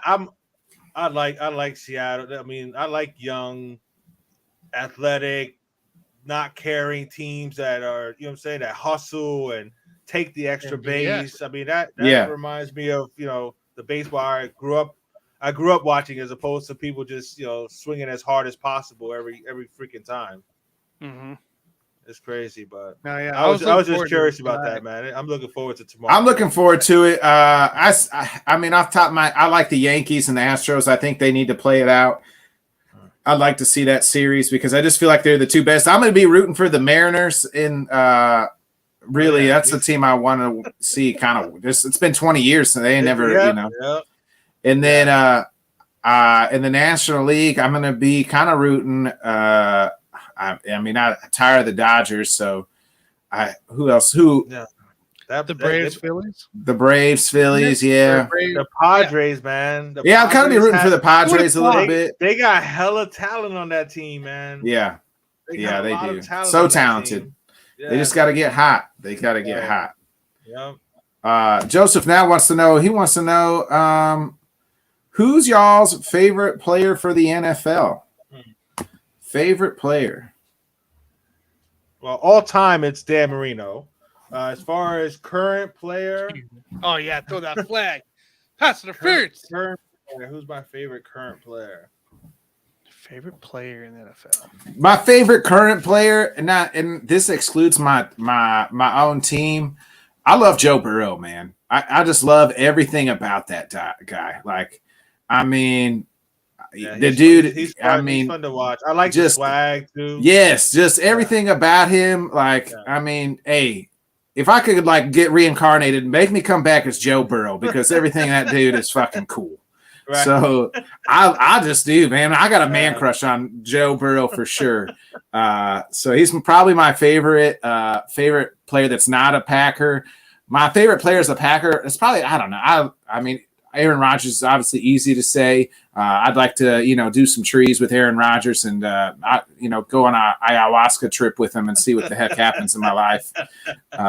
So if you don't see me for 5 days, me and Aaron are doing something crazy. Wow, that's a good question. Yeah, I like Joe Burrow's a good one.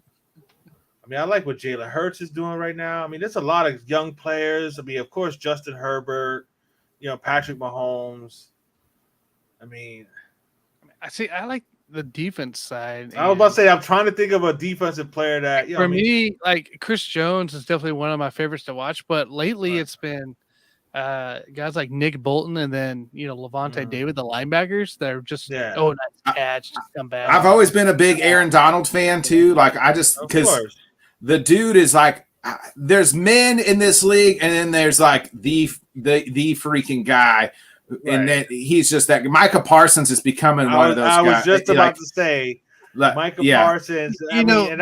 In Penn State, he was a monster at Penn State. He's like LT. He's LT light. You know what I mean? Like reminds me of LT. Yeah. Just the whole favorite player thing really doesn't come to terms with me because I've never had really a favorite player in the last 5 years, like a true favorite player. Like this is the guy I want to watch no matter what, kind of thing. I like growing up, I like watching a bunch of different, you know what I'm saying? Yeah, I like watching a bunch of different guys. I'm more of a favorite player when it comes to like NBA because the Bulls are my team, but I don't really But I am a huge Joe Burrow fan, and I've always liked Aaron Donald. So it's like, guys, and then when it gets into the playoffs, when it's like, man, I'd really like to see that guy catch a ring, get a ring because he deserves I was it. happy for Stafford.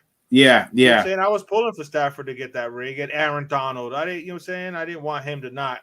You know what I'm saying? I definitely didn't want the Bengals. He's a Hall of Famer. You were saying he deserved to get a ring. The greatest defensive, to me, the greatest defensive tackle maybe ever. You know what I mean? Like I put him up against a lot of people. I mean, he's definitely in the argument. Yeah. I mean, your boy that's hanging on the wall is a defensive lineman, bro. Defensive end, yeah, Reggie White, yeah, but he was on the outside. He was on the outside, not the inside. You know what I mean? That's what Aaron Donald is on the inside, the greatest interior. I love Reggie White. Obviously, he was probably my first favorite football player growing up as a kid. That was my mom actually got me that jersey when I was a kid. Kelsey touchdown. Is it tied now? Tie game. Yeah, it's 2017. They're down by 3. Oh, that's right. Making fun of you in the fantasy now. I'm getting even more blown out than I already. Jeez. But no, Reggie White, he was dominant. I mean, Warren Sapp was a bad boy. Yeah, he wasn't as dominant. He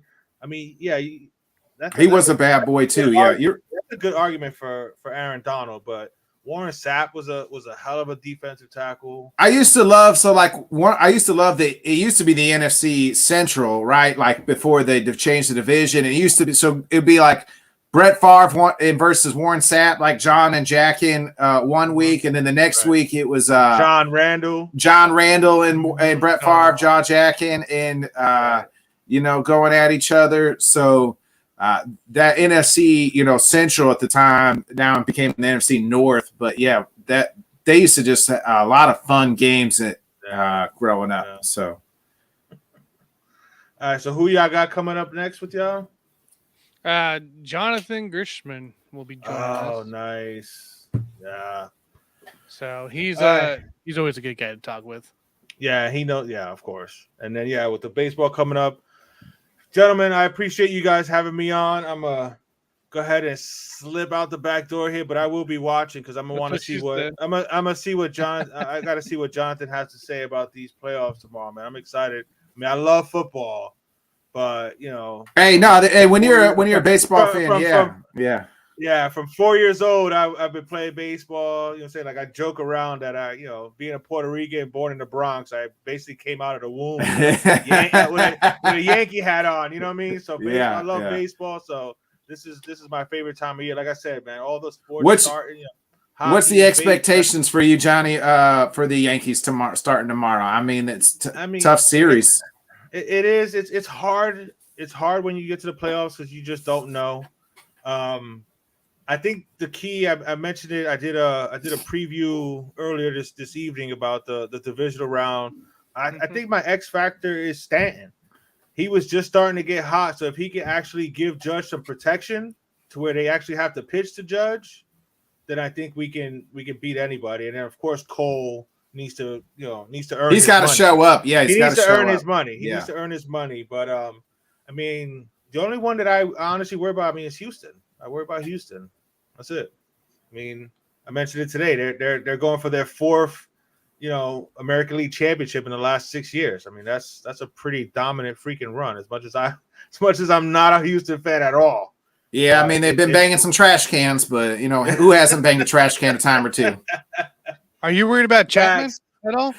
No, they already designated him for assignment. Yeah, I mentioned that tonight too. I mean, go ahead, bro. Just take your ball and go home.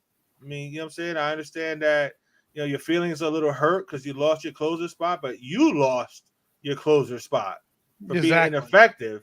It's not like you were dominating and they just decided to go with somebody else. You weren't pitching well, so you lost your job. And then he was doing stupid stuff. He got didn't he get put on the IL too, like he got ink reaction or bad ink reaction or something like that due to a tattoo. I was like, who are you getting tattoos from? Some skeevy shop in the Bronx or something like not only that, but some vendor or something. Why are you doing that during the season? Yeah. Yeah, You know what I mean? But exactly. this last stuff was, late to meetings, and like I said, he was making a stink out of it. So I think that was the best thing possible to just get him out of there. You don't want any He kind always of have a soft distraction. spot for me. It'd be just due to 2016, but he's Yeah, always been yeah. kind of a hothead, and just Yeah, questionable. it was more Questionable disappointing. character. Yeah, it was more disappointing than anything else. Like, I mean, like I said, I understand you're frustrated you lost your job, but you know what? Show them that you deserve to get it back. You know what I mean? Instead of, like I said, grabbing your ball and deciding you want to go home. So it's all good. It is what it is. Like I said, if Stanton gets hot, then I think we could beat anybody. And like I said, Nestor Cortez has pitched well. So you're saying Severino has pitched very well the last few starts, and he's healthy, and he's he should have plenty of energy in that arm because they purposely stretched out his season so that they wouldn't wear him down too much. So I mean, last week he had a no going into the 7th, and then they took him out. Yeah, and I know he was frustrated because he's a competitor, but that don't matter. This is what matters now. So he's starting game 3. So like I said, it's a playoff, so anything can happen. But I like our chances just as good as anybody else. Man. You got the Yankees in a sweep here in their first. Nah, man, don't sleep on the Guardians, bro. They can pitch, they can pick it, they can play good defense. Jose Ramirez can win a series on his own.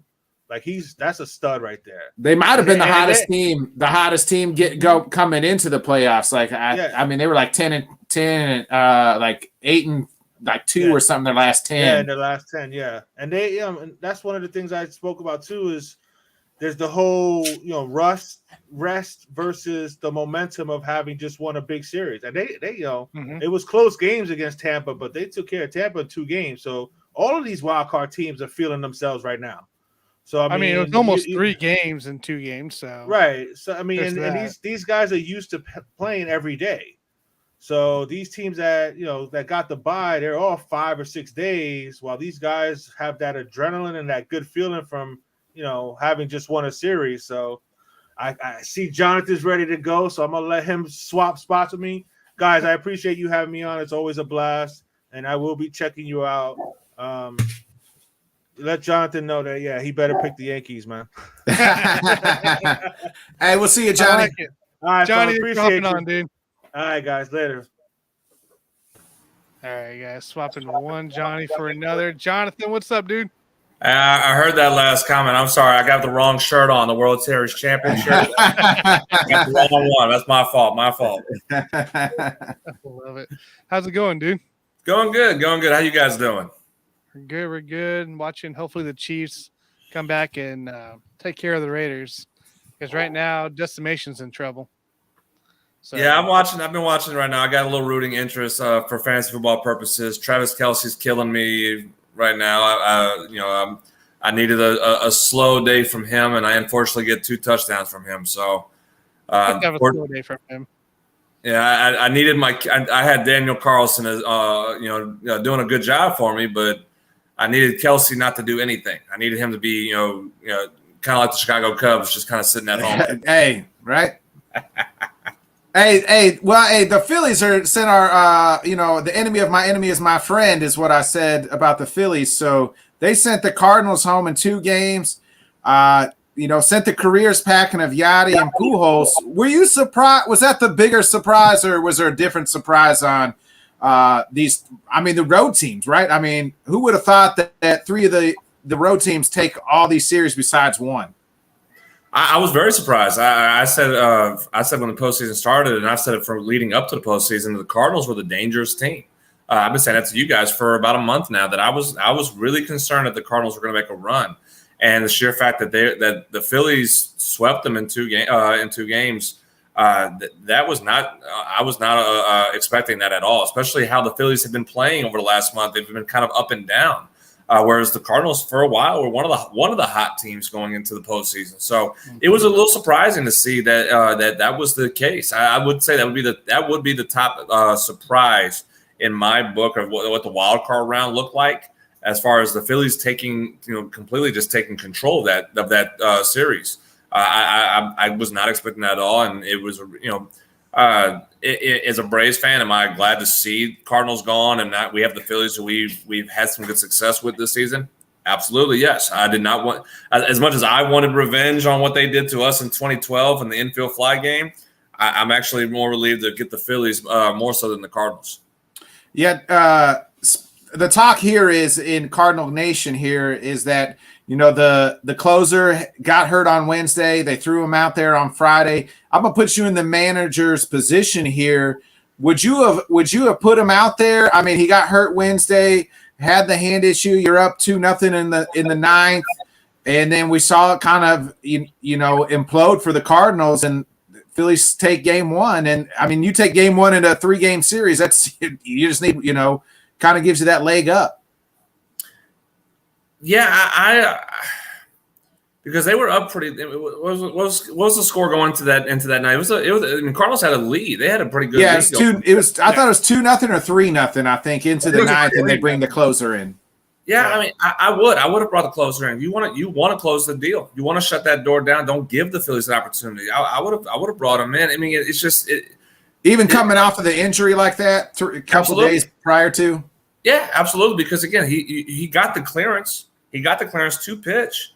So you wouldn't put, if he wasn't cleared in that situation, if he wasn't cleared for that game, you wouldn't have put him in that position. So he was cleared to do so. He's the guy that you've relied on in the ninth inning throughout the season, and one of the biggest games of the season for you to take advantage of a 3-game series. Absolutely, you put your closer back in there and say, "Hey, go nail this down for me." It's just one of those situations where the Phillies were able to time it up and catch fire in that ninth inning, and they were able to put runs across the board. But in the situation where you need your closer the most, absolutely, I would have put him in there coming off of an injury because he got the clearance to pitch. If he didn't get cleared, you don't use him at that point. But he was ready to go. The training staff gave him the okay. And as the manager, he's been your reliable arm in the ninth inning. Absolutely, throw him out there for the game that you needed him the most.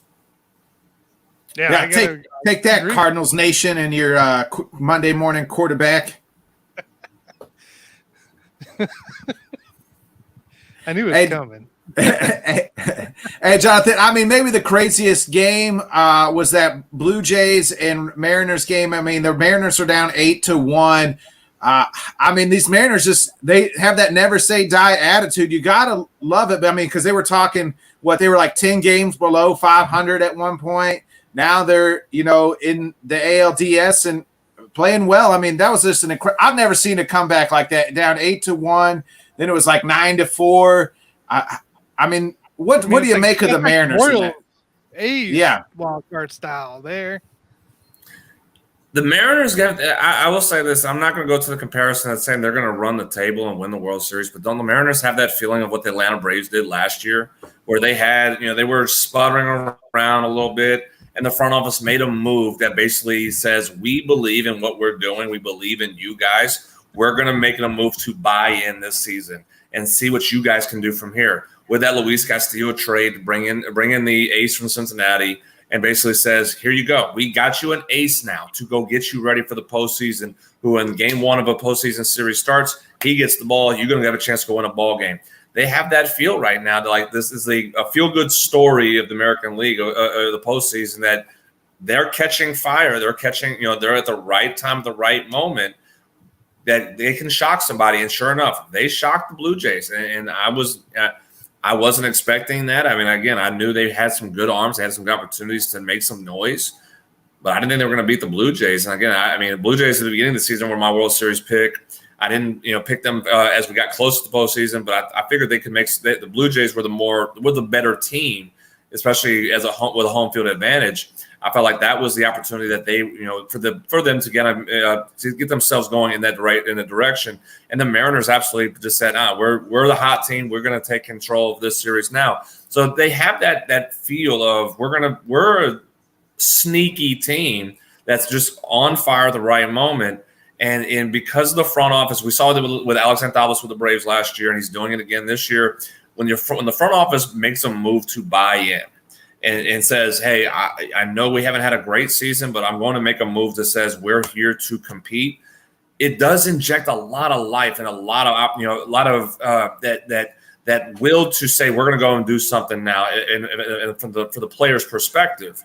And that's what the front office was able to do, and it paid off. Because now you have your ace. They locked him up for 5 years, and Luis Castillo being there. So now they're saying, hey, not only are we buying in for the future, but we're now for this season too. So we're gonna hit the ground running.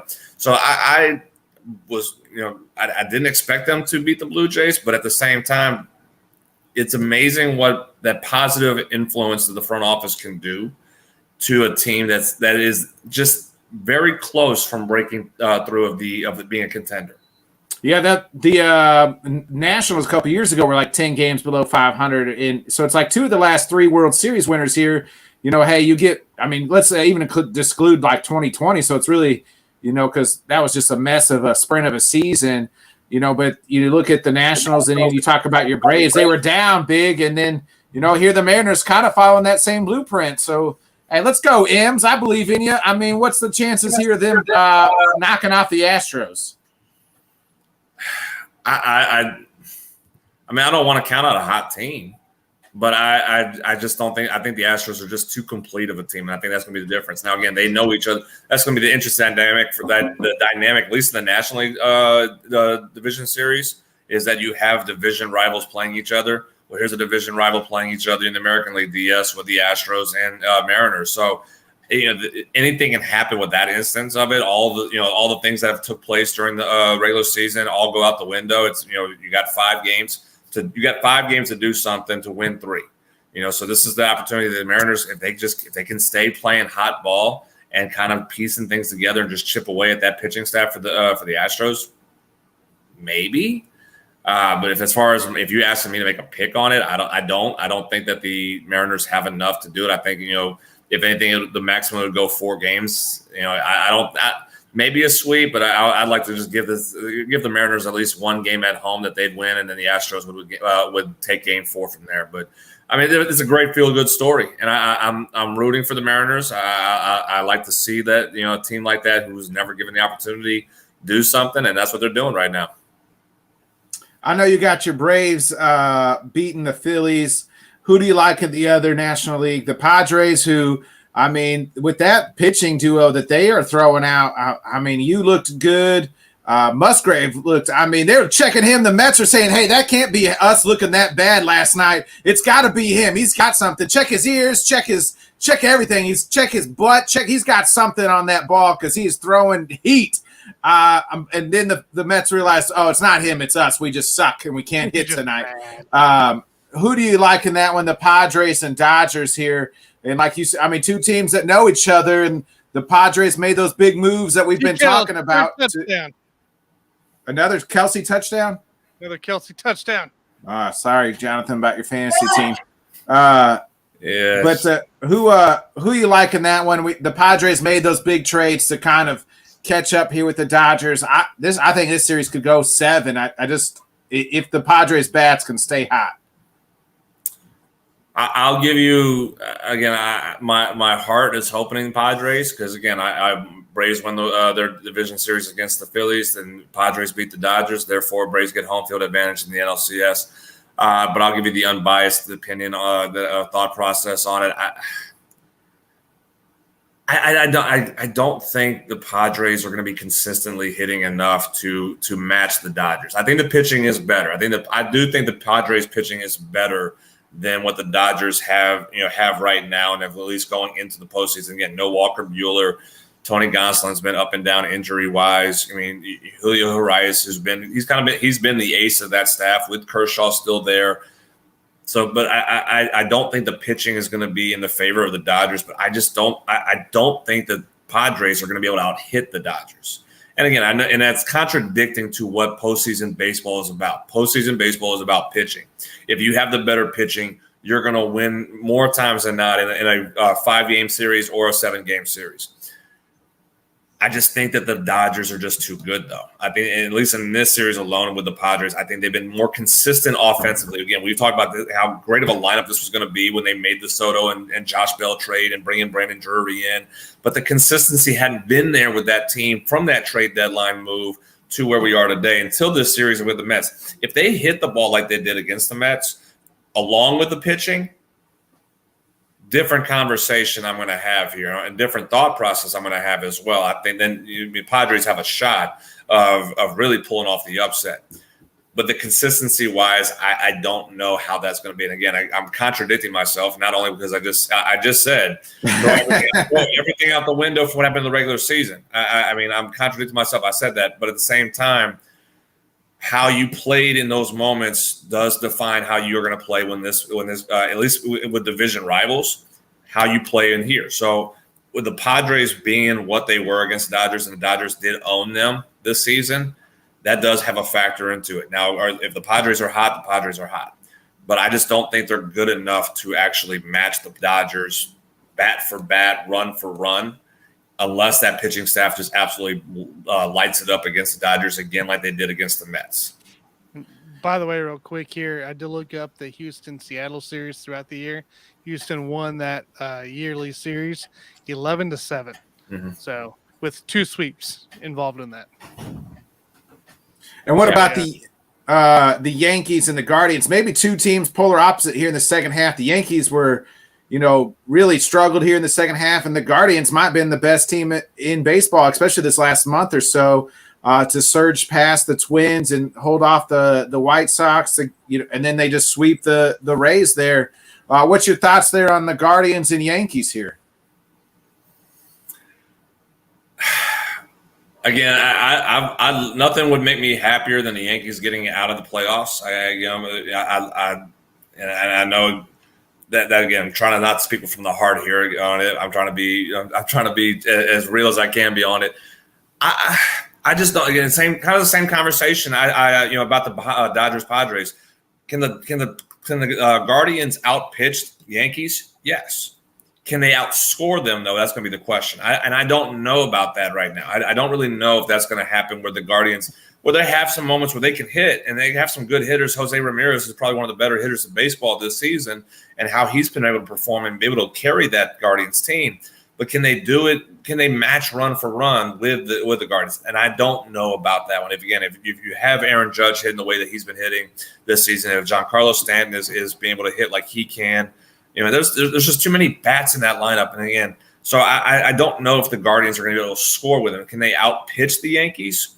I can see that, but for how long? How long will they be able to maintain or contain those bats for the Yankees? That's going to be the biggest question mark. As you said, two polar opposite rosters, two polar opposite strategies and mindsets as far as how those teams are built. But you're going to have to score runs against the Yankees. I don't think you're going to be able to contain that lineup for throughout a 5-game series. So if they can, if that pitching staff is the same thing, as I said about the Padres and the Dodgers, if the Guardians pitching staff can absolutely shut down that offense, yeah, give them a shot. Absolutely, give them a shot. But you have to score runs, to beat them. You have to score.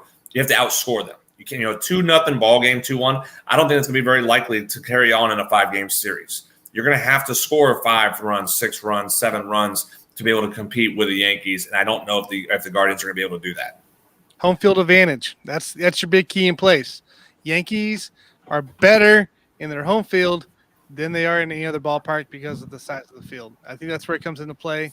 But on the other side of things, you got a guy that's used to beating the Yankees, right? So the manager there, Francona. No, he left. Terry Francona retired, didn't he?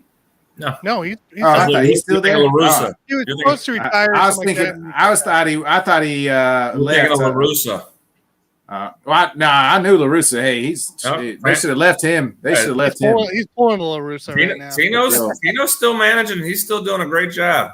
Mm-hmm. Yeah, Tony. No, he is a heck of a manager. I thought he just left. I thought he left after last year. I thought he was retiring after last year and left because I was hoping maybe the drama with it. Like he was going to retire or like he was leaving or something like that. Then they kept him or he stayed or whatever. And yeah, now they're in the playoffs. I'm sure they found a way to upgrade his bike that he rides to the stadium every this year. So right.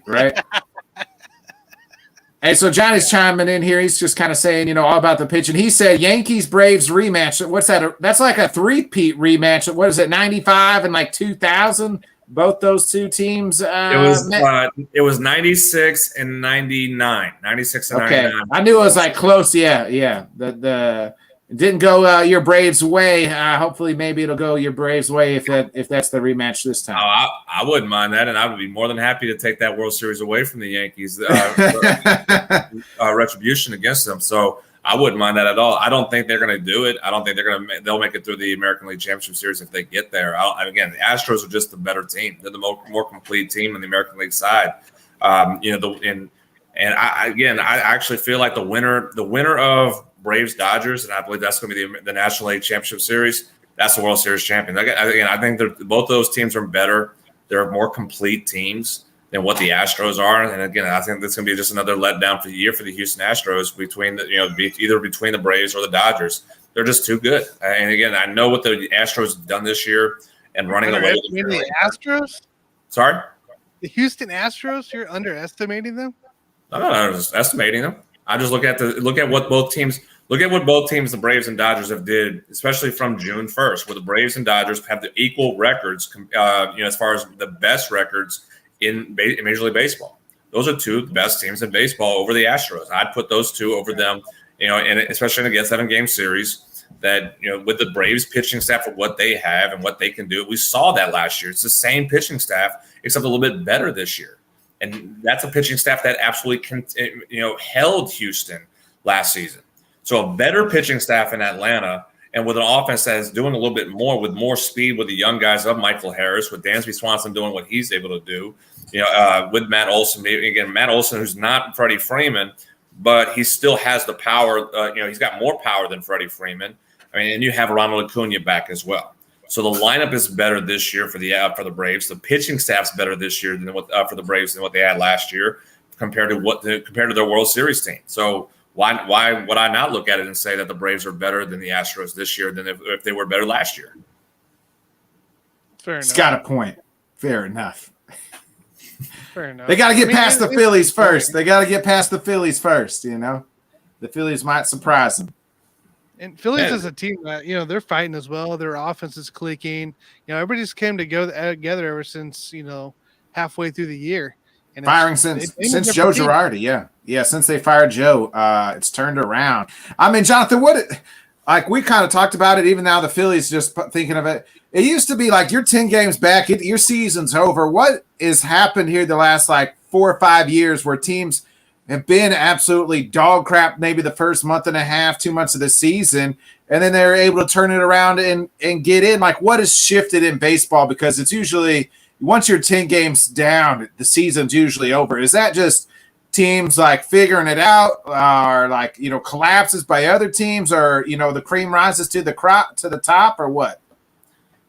My opinion on it, that's a great question, actually, and I've thought about that at times over the last year and a half, over the last 2 years, from last year and this year, with the Braves doing it twice. I've kind of sat back and wondered why is that. I feel like as well as the analytical side is kind of playing more. It's playing more of a factor even on that side of it as well. That again, we rely on too much of the analytics. Where what I noticed as well with it is the overuse of bullpens early in the season, and they get themselves caught up in the dog days of summer. It never used to be that way. Again, as you said, 20 years ago, if you're 10 games back, your season's done. That's it. You're over. It's not. You're not coming back because of how you're using these pitching staffs, and you're overworking these relievers, and you're not using the starters enough. So you're leaving a lot of innings in the starting pitching to try to get to the bullpen as quickly as possible, and that hurts at times where you're trying to at least maintain games. And I feel like that's causing a lot of a structure. This whole structure shift with 10 games back is actually not a death sentence anymore in baseball. I just feel like this is part of the analytical side of what's taking place with it. And it's in much like when we're discussing it, their front offices are discussing this. Why is this going on? What do we need to do to get better? But they're having the wrong conversations on how to fix this because they're still looking at the numbers and saying, well, we need to get to this part here. If we can let's cut. They're looking at it and saying, well, let's cut the starting pitcher to the 5th inning then.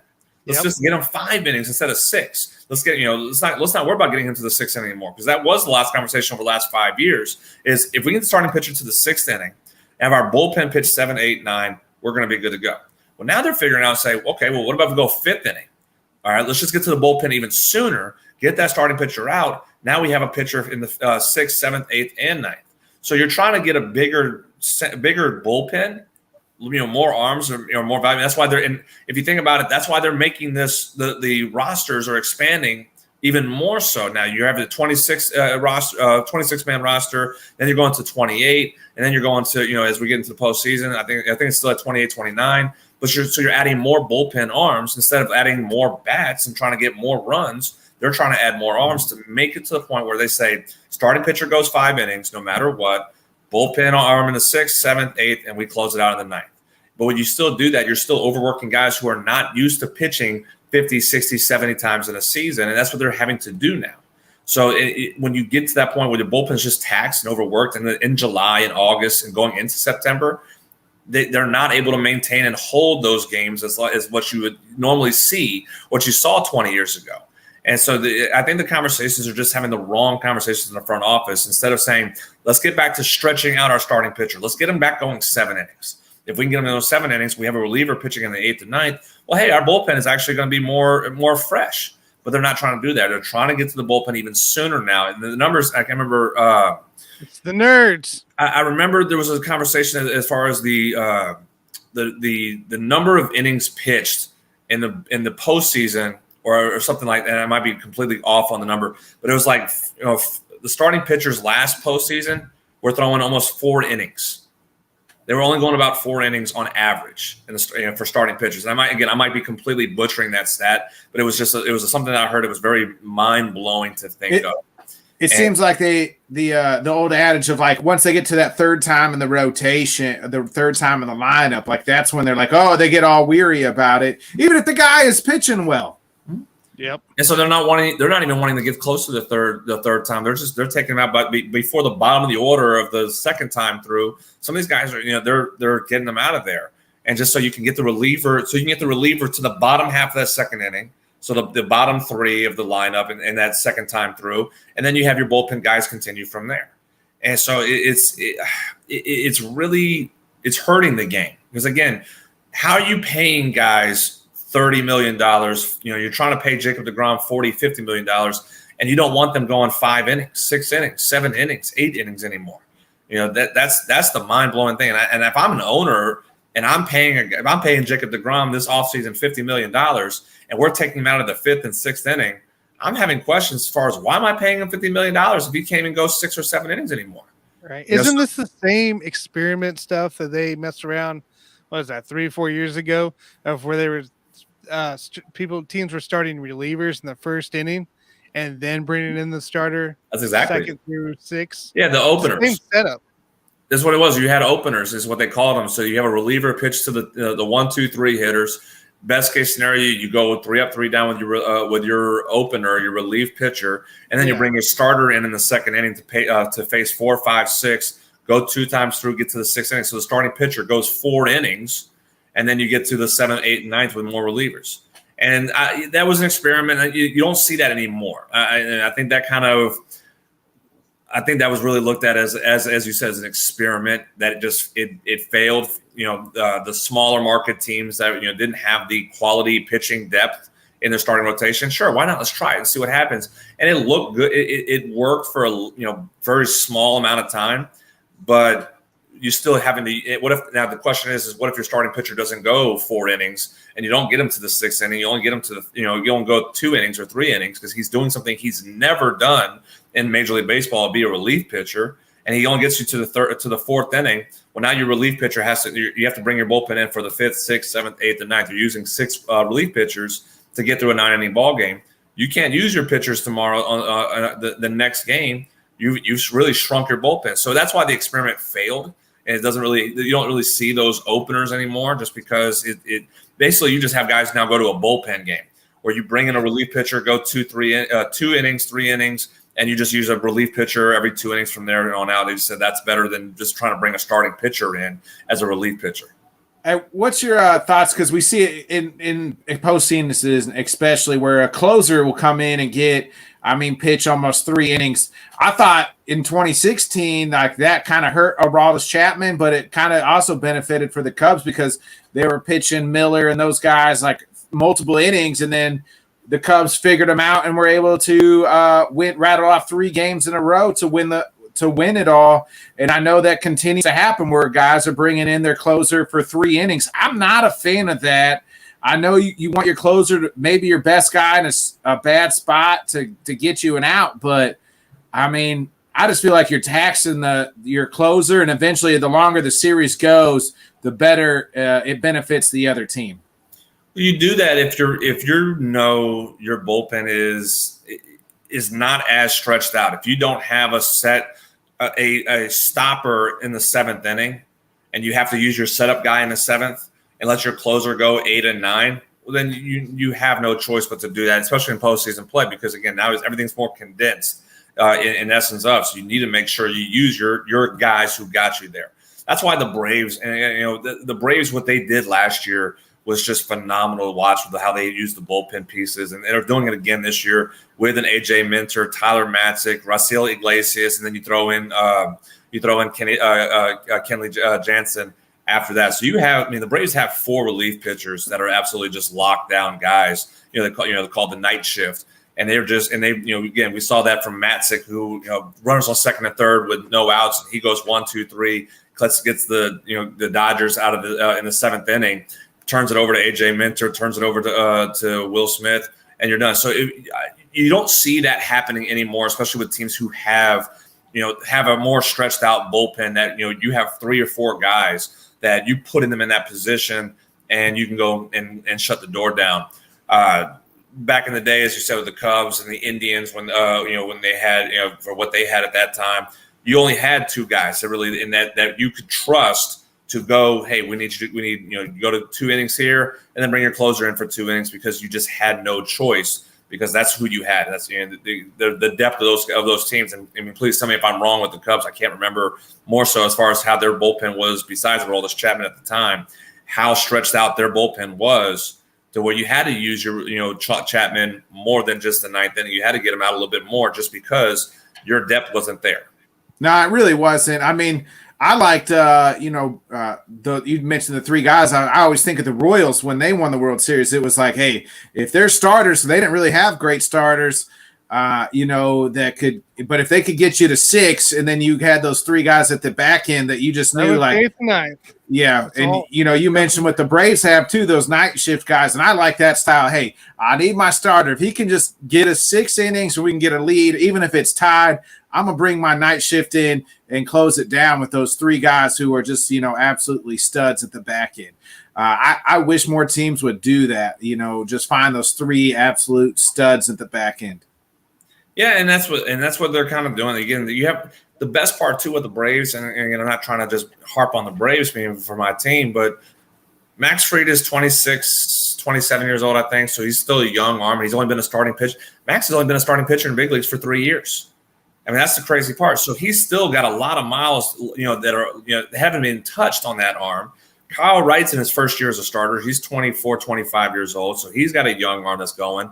Spencer Strider's a rookie this year who's got a lot of miles still left on his arm. So you allow these guys who can go 6, 7 innings, who are still really young, and that's the key of what the Braves are able to do. They're letting those guys go 6, 7, 8 innings. Get to that 7th inning. If your pitch count's there, get to the 7th inning, turn it over to Raciel Iglesias, turn it over to AJ Minter, turn it over to Tyler Matzik, get it to Kenley Jansen in the 9th. And you've now completely saved your bullpen for the next 2 nights in a series.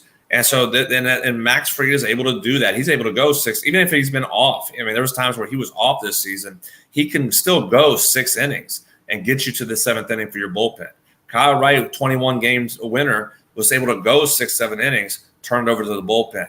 And they allowed those guys to do it. And again, a lot of teams aren't doing it unless you're the the ace of your staff, Max Scherzer, Garrett Cole, Kershaw.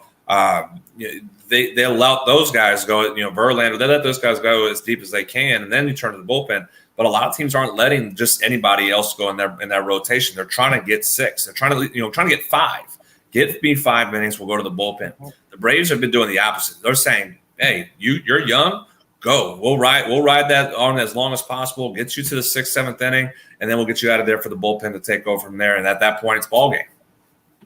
Which I agree with. I think that's what you should do. If you have young arms, guys be able to get you to that 7th inning, at least go with it. And it's successful, right? Because you're seeing teams, I think, so like Royals, right? Cubs might have the same, taste of it, but we got guys that can barely go 3 for starters, and now you're in trouble. Now your pitching's done by the time May comes around because you have already like so many innings on your bullpen that now you have injuries. Your starters aren't going anywhere. Now you're trying to figure out pitching. It's such a huge key. If you have guys that are able to go, let them go. Absolutely, I agree with that, and I feel like some teams are letting that happen, and then you have the rest of baseball that is trying to fight that and say, no, we don't let your starters go 6 innings, don't let your starters go 7 innings, get them there, get them to the 5th, and get them out.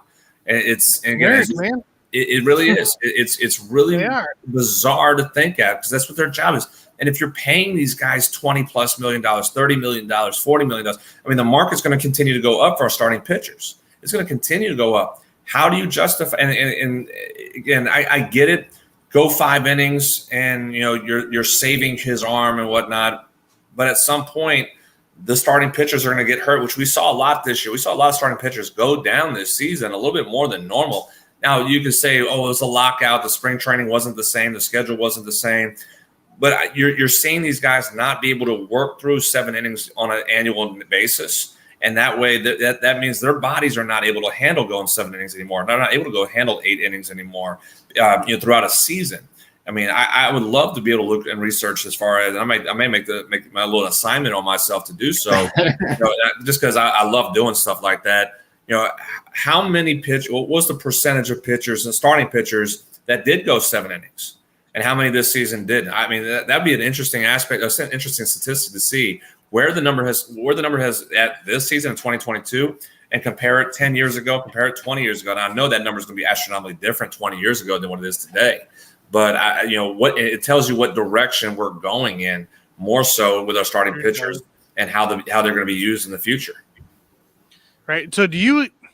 I guess it depends what it is, right? But do you agree the way the baseball is going, it's more the analytical way than pitching, like playing baseball, right?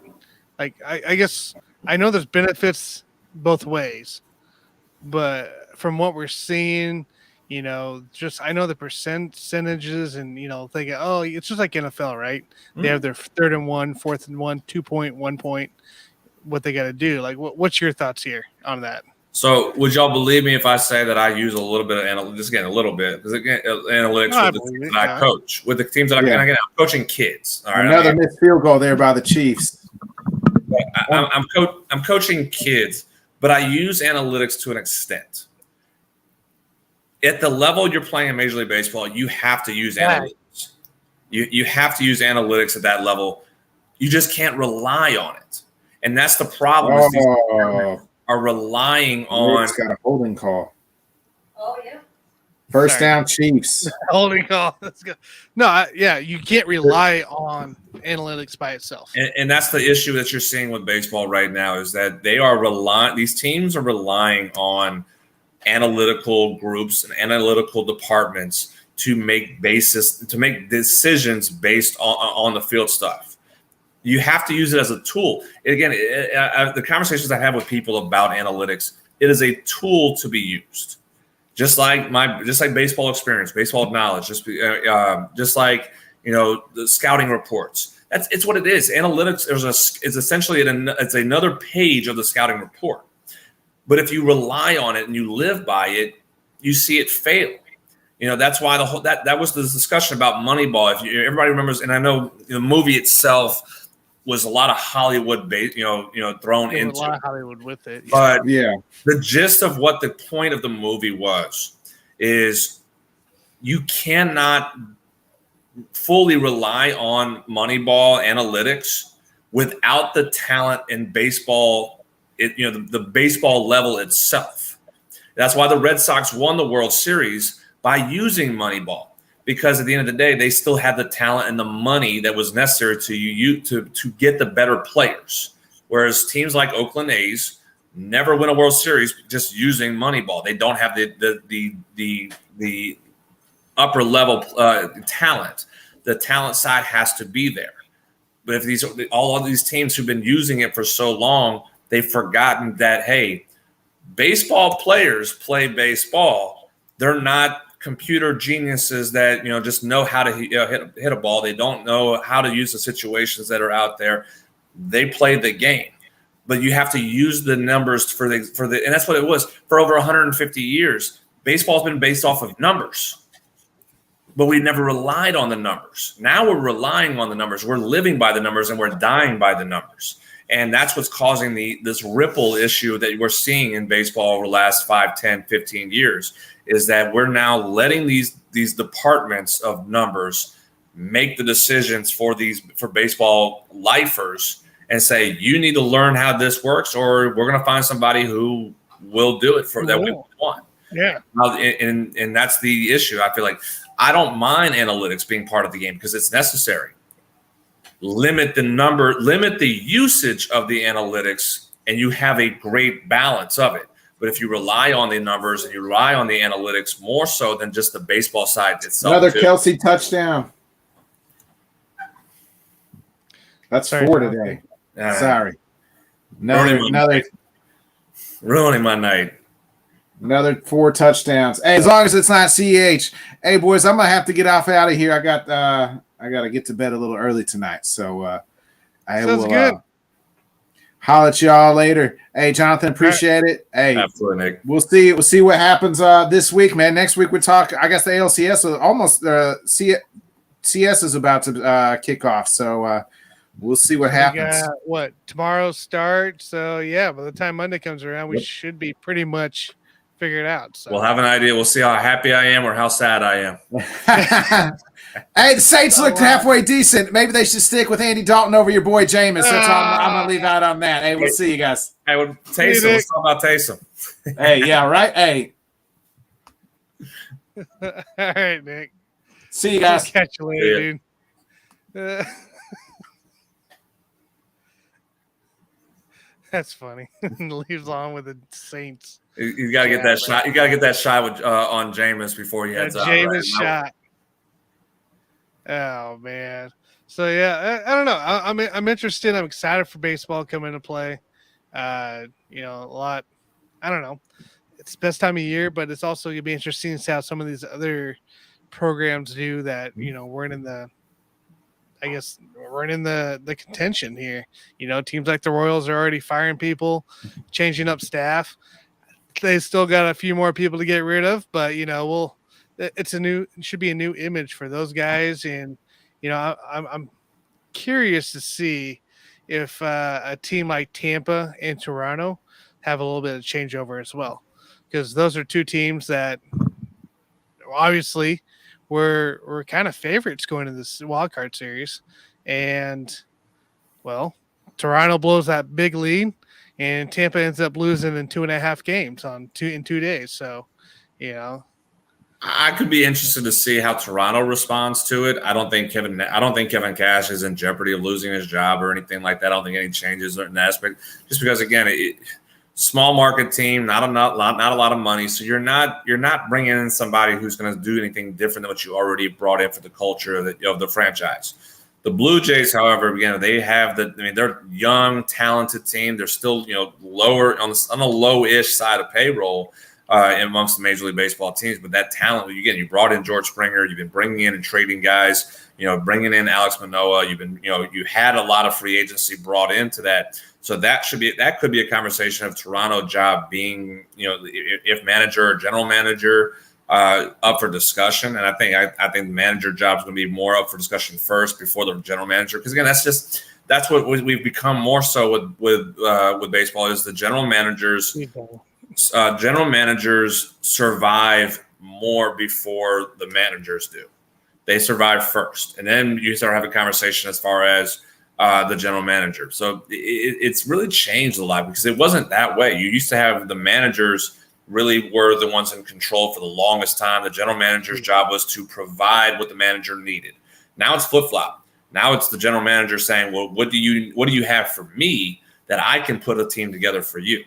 And so it's definitely a different dynamic in baseball. It's a dangerous dynamic if you're thinking about it for those like me who are baseball lifers who are not the analytical guys. It's going to put things in a little bit of different perspective. It almost, yeah, I guess that's right. Because for me, as a manager, you kind of just deal with what you got on the field. But yeah, there's a lot more lately, I guess, input, right, going in the teams, like you just said. It's a little less, not as much coaching coming into play. It's more input. Yep. And of the moves that need to be made. Well, that's how I've been looking at it. I remember you saw the story about Joe Madden when he got fired out of with the Angels. Yeah. He basically, the general manager made a phone call down to him, to the to his the coaches, and said, "Hey, I want Trout out of the game." Madden goes to the office afterwards and says, "You don't tell me what to do.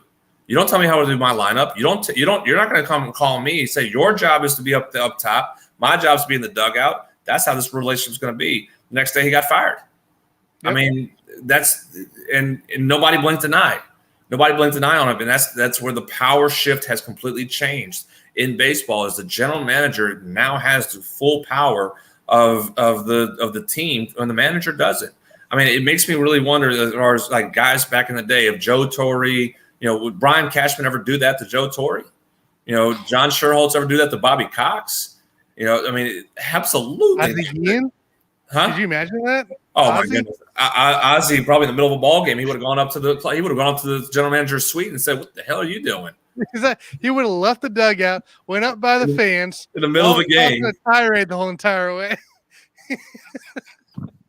I mean, no, you would have never thought that would be the case of how this game has been played for over 150 years and how it's been ran for 150 years, and now we're in that era of the general manager, essentially, where they are controlling the game. And I feel like where you have guys who are general managers have been given the title of president of baseball operations. Well, now, again, what qualify the conversation should be is what qualifies you as a general manager who, let's just use the expertise that, back of the Moneyball days, young guy with an economics degree who's a title of baseball operations. What do you know about baseball more than I do? And so then it just opened up a whole can of worms for the last 20 years, where you have these guys making baseball decisions that have never played the game at a high level. Does that mean they don't know anything? Well, no, everybody knows something. We're all fans no matter what at the end of the day. But do you know the game well enough to make those decisions and say, hey, I know how to read a scouting report, and I can tell you a little bit more about what these guys can do? Yeah, that's what it is. And it's just, I don't know. The games, not only is it going a whole different shift, right, going to play, you can't watch your games, right? The fans can't watch the games.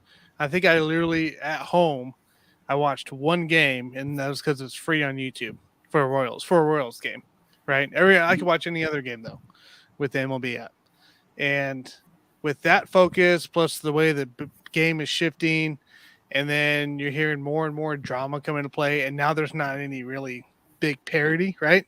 Because you kind of have the same teams in year out, essentially for playoffs. So I don't know, like to an extent, but I mean, like teams like the Braves, luckily built within, but a lot of teams go out and buy their players and don't really build within as much. Is it to the extent of the NFL, where the NFL does have, they had 12 teams make playoffs for a while. I think it's now 14 teams, and 8 of those teams are new every year. No, it's not to that level, but it's not to the level of the NBA where they have 16 teams. Well, they have 16 teams make it, and it's the same 10, 11, 12 teams in the playoffs. It's not to that point yet. To it yet. But I agree to an extent, because again, parity, because of how the economics is run in baseball compared to the NBA and NFL, the economics doesn't allow the small market teams like the Pirates and Reds to compete for playoff spots almost every year. That's just not how. That's what they're trying to figure out. But I think they're doing it the wrong way with certain aspects of how to do the revenue system, and as well as the TV contracts that they're trying to get going. I think that'll help. I think these new TV contracts will come up here, will help. But essentially, as well as the Braves, you're going to use the Braves as an example. Braves have one of the worst TV contracts in Major League Baseball. They have one of the worst TV contracts, and their TV deal is up at the end of 2023, and then the new TV deals throughout Major League Baseball comes in. So it's just once that occurs, now you start having a little bit more revenue thrown in and a little bit more money coming in. to help these smaller market teams. And the Braves are functioning so well right now because of how they've been able, the success of the stadium, the battery, a lot of the things that they've been able to do outside of the TV deals. But once these new TV contracts come in for all Major League Baseball teams, well, then you have a little bit more money coming in. It's just up to the owners if they're going to spend that money. It's true. It's true. It'll be interesting to see kind of as these deals expire and renew, what actually happens with MLB. So, all right, we're in the final 4.5 minutes. The Raiders just scored with a great pass on a couple of rookies for the Chiefs. So let's talk Saints, right? Big win this week.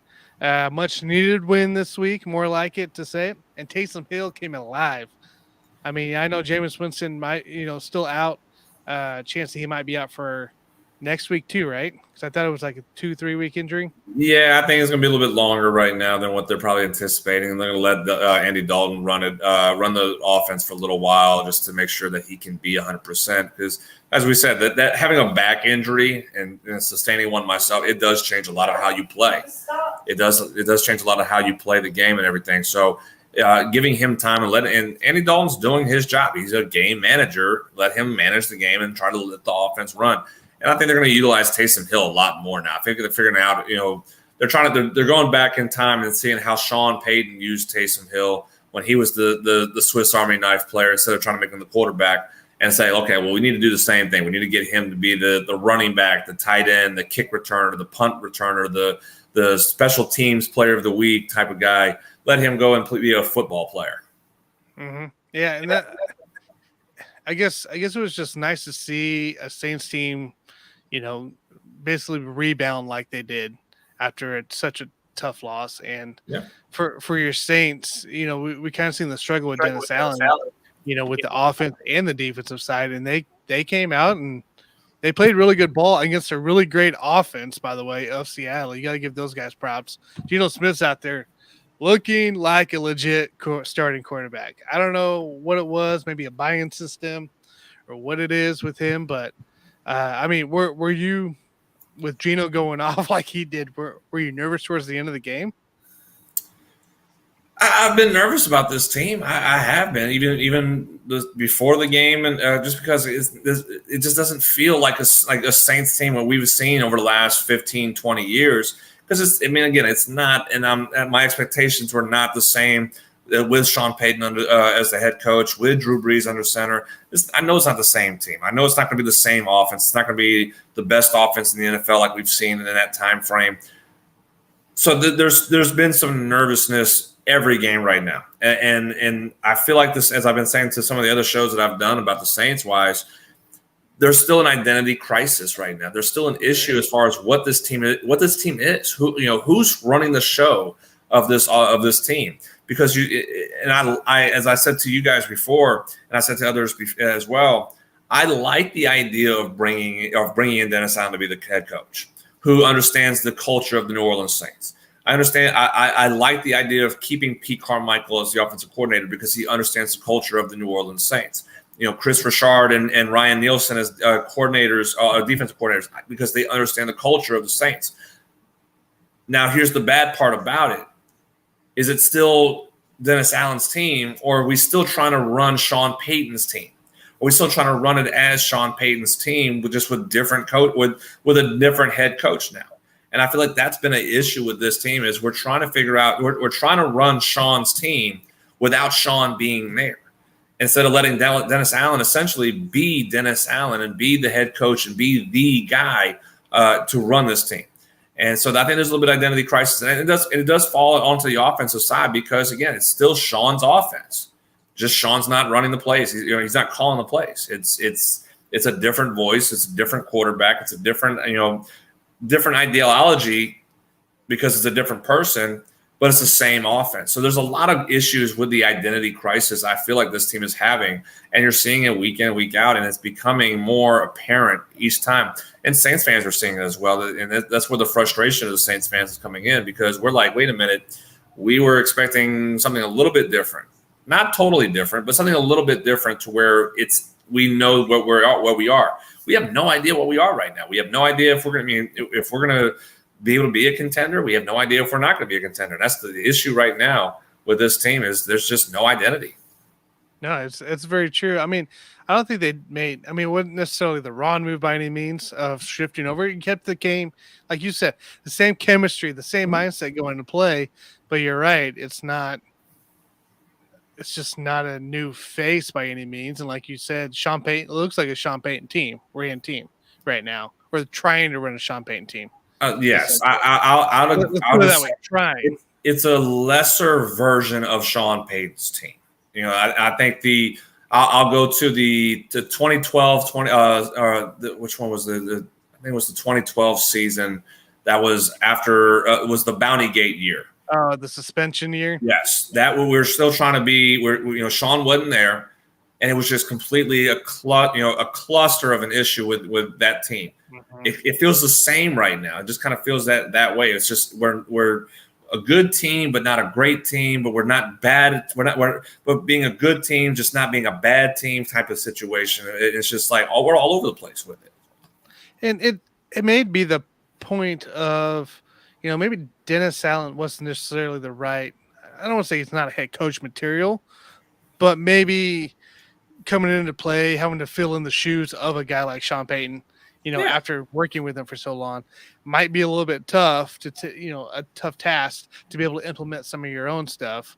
Granted that a lot of that is possibly from Sean himself. So, I just feel maybe there's not enough newness. I don't know if that makes sense. Like think of it this way. When Sean got his start in 2006, so the Saints, he left his mentor, Bill Parcells, who he followed to Dallas when, as the offensive coordinator, he followed to Dallas and he loved, again, he's a Bill Parcells, coaching tree and everything. But the biggest thing he didn't want to do was he didn't want to follow Bill Parcells as far as being the head coach of the Dallas Cowboys. That's why he took his chance to be the head coach of the New Orleans Saints in 2006. Because you're following a legend. You're following the big guy, the big tuna. You're following him, and you're having the expectations of what that meant. Dennis Allen is essentially Sean Payton. I'm not comparing Dennis Allen and Sean Payton, but in the role of where Dennis Allen was in his career as a defensive coordinator, following the legend of New Orleans, and being the guy and the head coach, that's something that Sean Payton avoided when he was the offensive coordinator and didn't want to be that guy to follow Parcells. So the pressure, the all eyes on you, the expectations has really just been thrown on top of Dennis Allen because again you have a championship, you still have a championship roster, you just don't have a championship, you don't have a championship quarterback, but you have a championship roster that's still built and set for you, and you're underperforming and underwhelming the masses right now because of it. So the pressure is really on Dennis Allen in how long the leash, I don't know. I mean, I don't know how long that's going to be on him, if he's going to last 2 years or 3 years. I know he'll survive this year. Let's just say the worst case scenario, the Saints missed the playoffs. We win 6 games. He'll survive this season because again, it's about continuity. That's what the franchise wanted.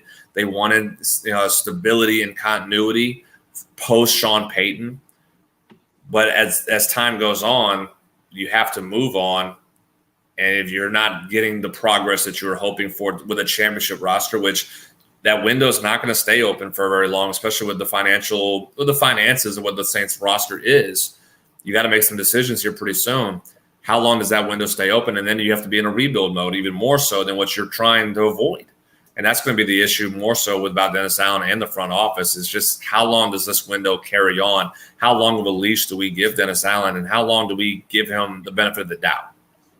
I've always said that I think managers and coaches should have at least, I'd almost say a minimum of close to 3 years just to see what you got. But some of them, maybe I'll do 2 minimum, give them 3 years max, 4 years max to see what you want.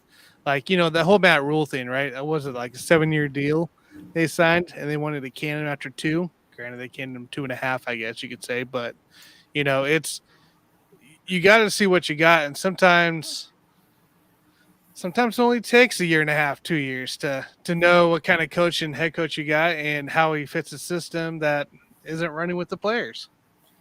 Well, as you said, though, and this is the reason why these coaches are not given that much time. As you said, the parity of the league is there. Yeah. So when you have parity, you have expectation to win now. And if you're not winning now, we got to find somebody else. We have to find another player, another coach, another regime to go win now. So the timeline, I agree with you. 3 to 4 years is what it should be. And again, we're seeing this in college football right now, where college coaches are not given their contract. It's absurd for a college coach not to get 5 years to coach a team in one full recruiting class of 3 to 4 years. They're not given that time frame, expecting something to change, and yet if they don't win. Like give you an example, Brent Venables right now in Oklahoma. Would you believe he's on the hot seat?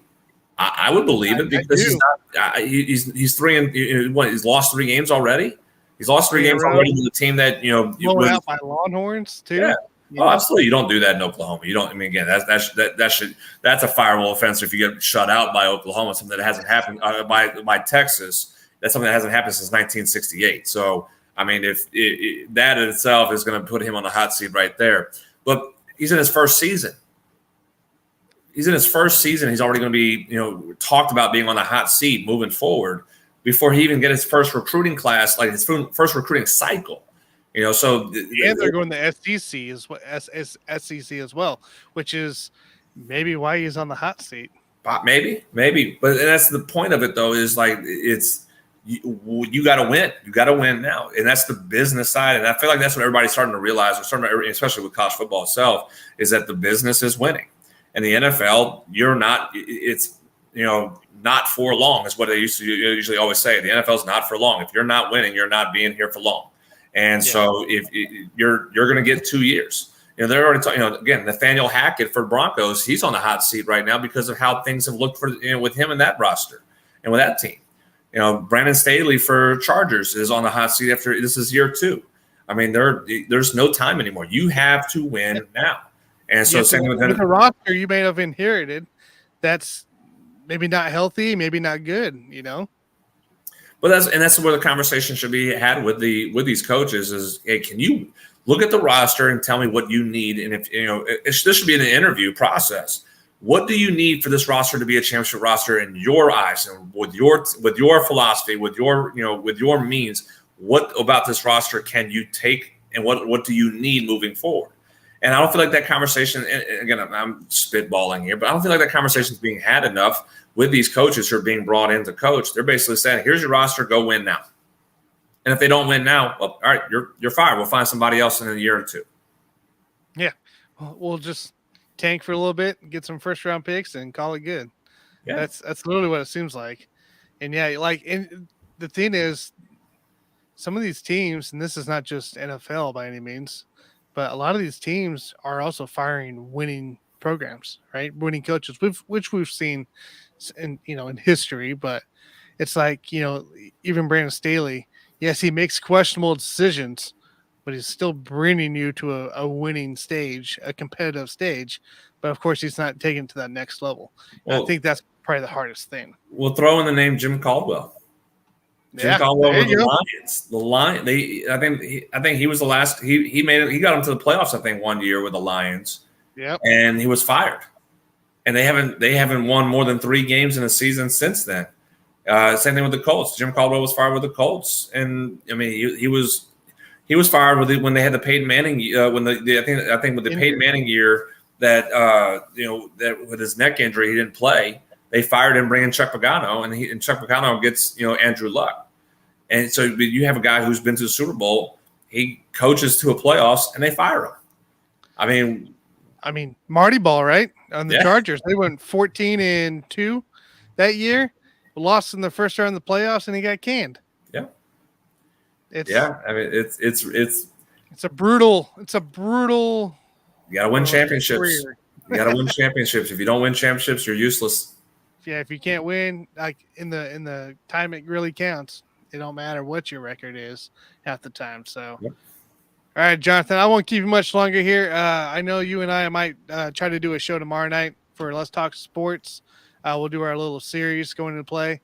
Now that the wild card is over and we got the teams we need to look at. So I'll give you a message about that tomorrow. We'll see what our schedules look like. All right.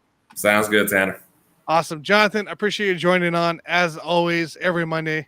I appreciate it. I'll chat with you later, dude. Appreciate it as always. Thanks, Jonathan.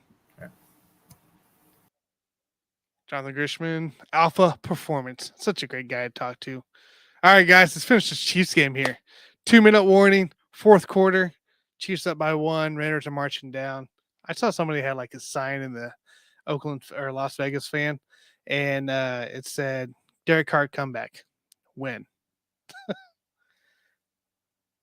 Oh, okay. Got the catch. Oh, incomplete. Oh, sorry. I'm looking ahead. The Gamecast. I got the Gamecast going in front of me, and then to the left of the Gamecast, I have the actual game streaming. So, yeah, I know, Jeremy. Finally, a primetime game to watch. That's actually good and also close.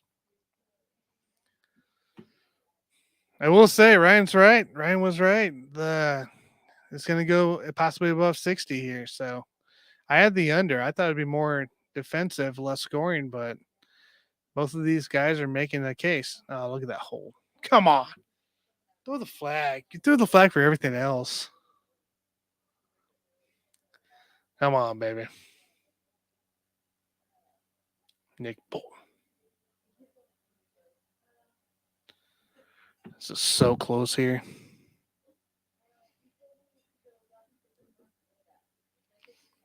Clock's ticking. They're on the, what are they on? The 37 of Las Vegas. As we go down the way. If you guys haven't already, like, subscribe, follow. We do this every Monday. We have multiple guests and everything. So, uh-oh. Throw it away. Okay. It's all right.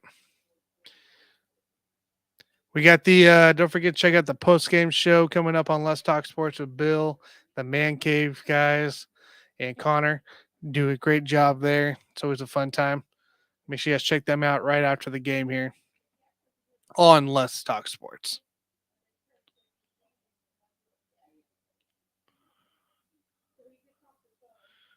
I think next week's game, next week Monday, is Denver Chargers.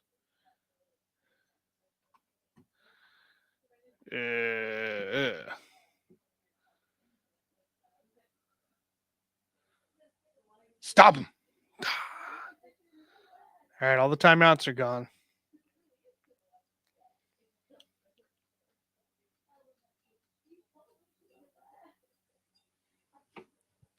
It's big time here. Hey, what's up, Steve? Thanks for coming in. Come join. Appreciate it. Got the Gamecast going as we count down this final 51 seconds here.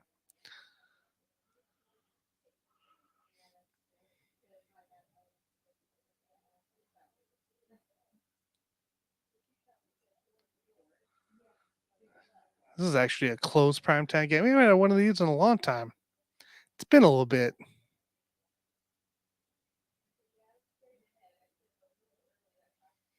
Got my power rankings dropping on Whiskey Sports here in a Wednesday. I'll do that video tomorrow. I don't know. I'm kind of curious. I think Philly still be my number one, obviously. But the top 5 will shake out again. I think there's going to be some change-ups.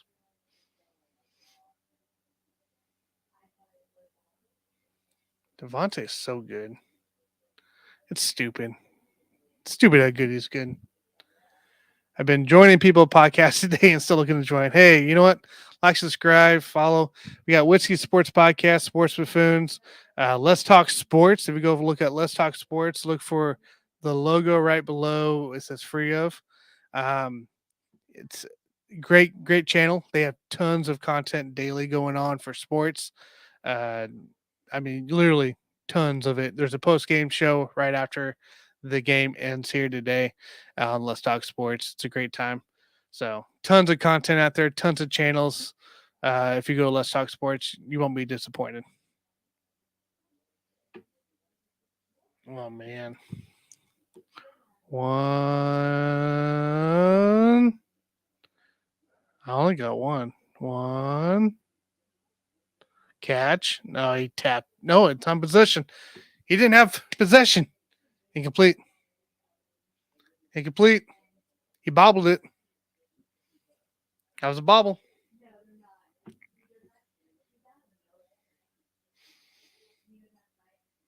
Oh, come on. You saw the bobble. You saw the foot down. He bobbled it with the foot down after he tapped. It was a bobble. Incomplete.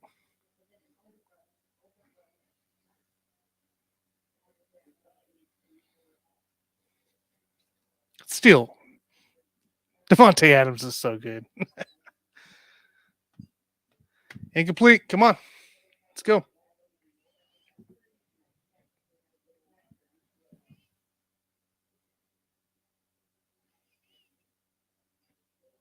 You know, you think these challenges would be a lot quicker. Play reverse. Incomplete. There it is. There it is. Yeah, that's right. You bobbled it, Devontae. Back it up. All right, come on now.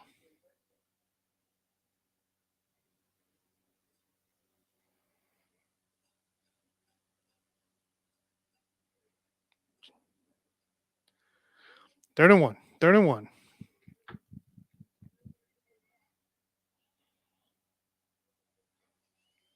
All right, here we go. 4th and 1, guys. 4th and 1. I don't know why it still says 3rd and 1, but it's 4th and 1.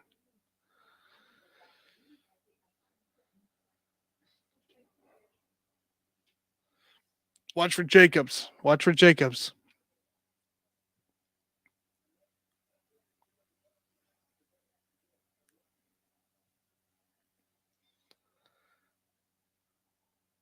Oh, he tossed it.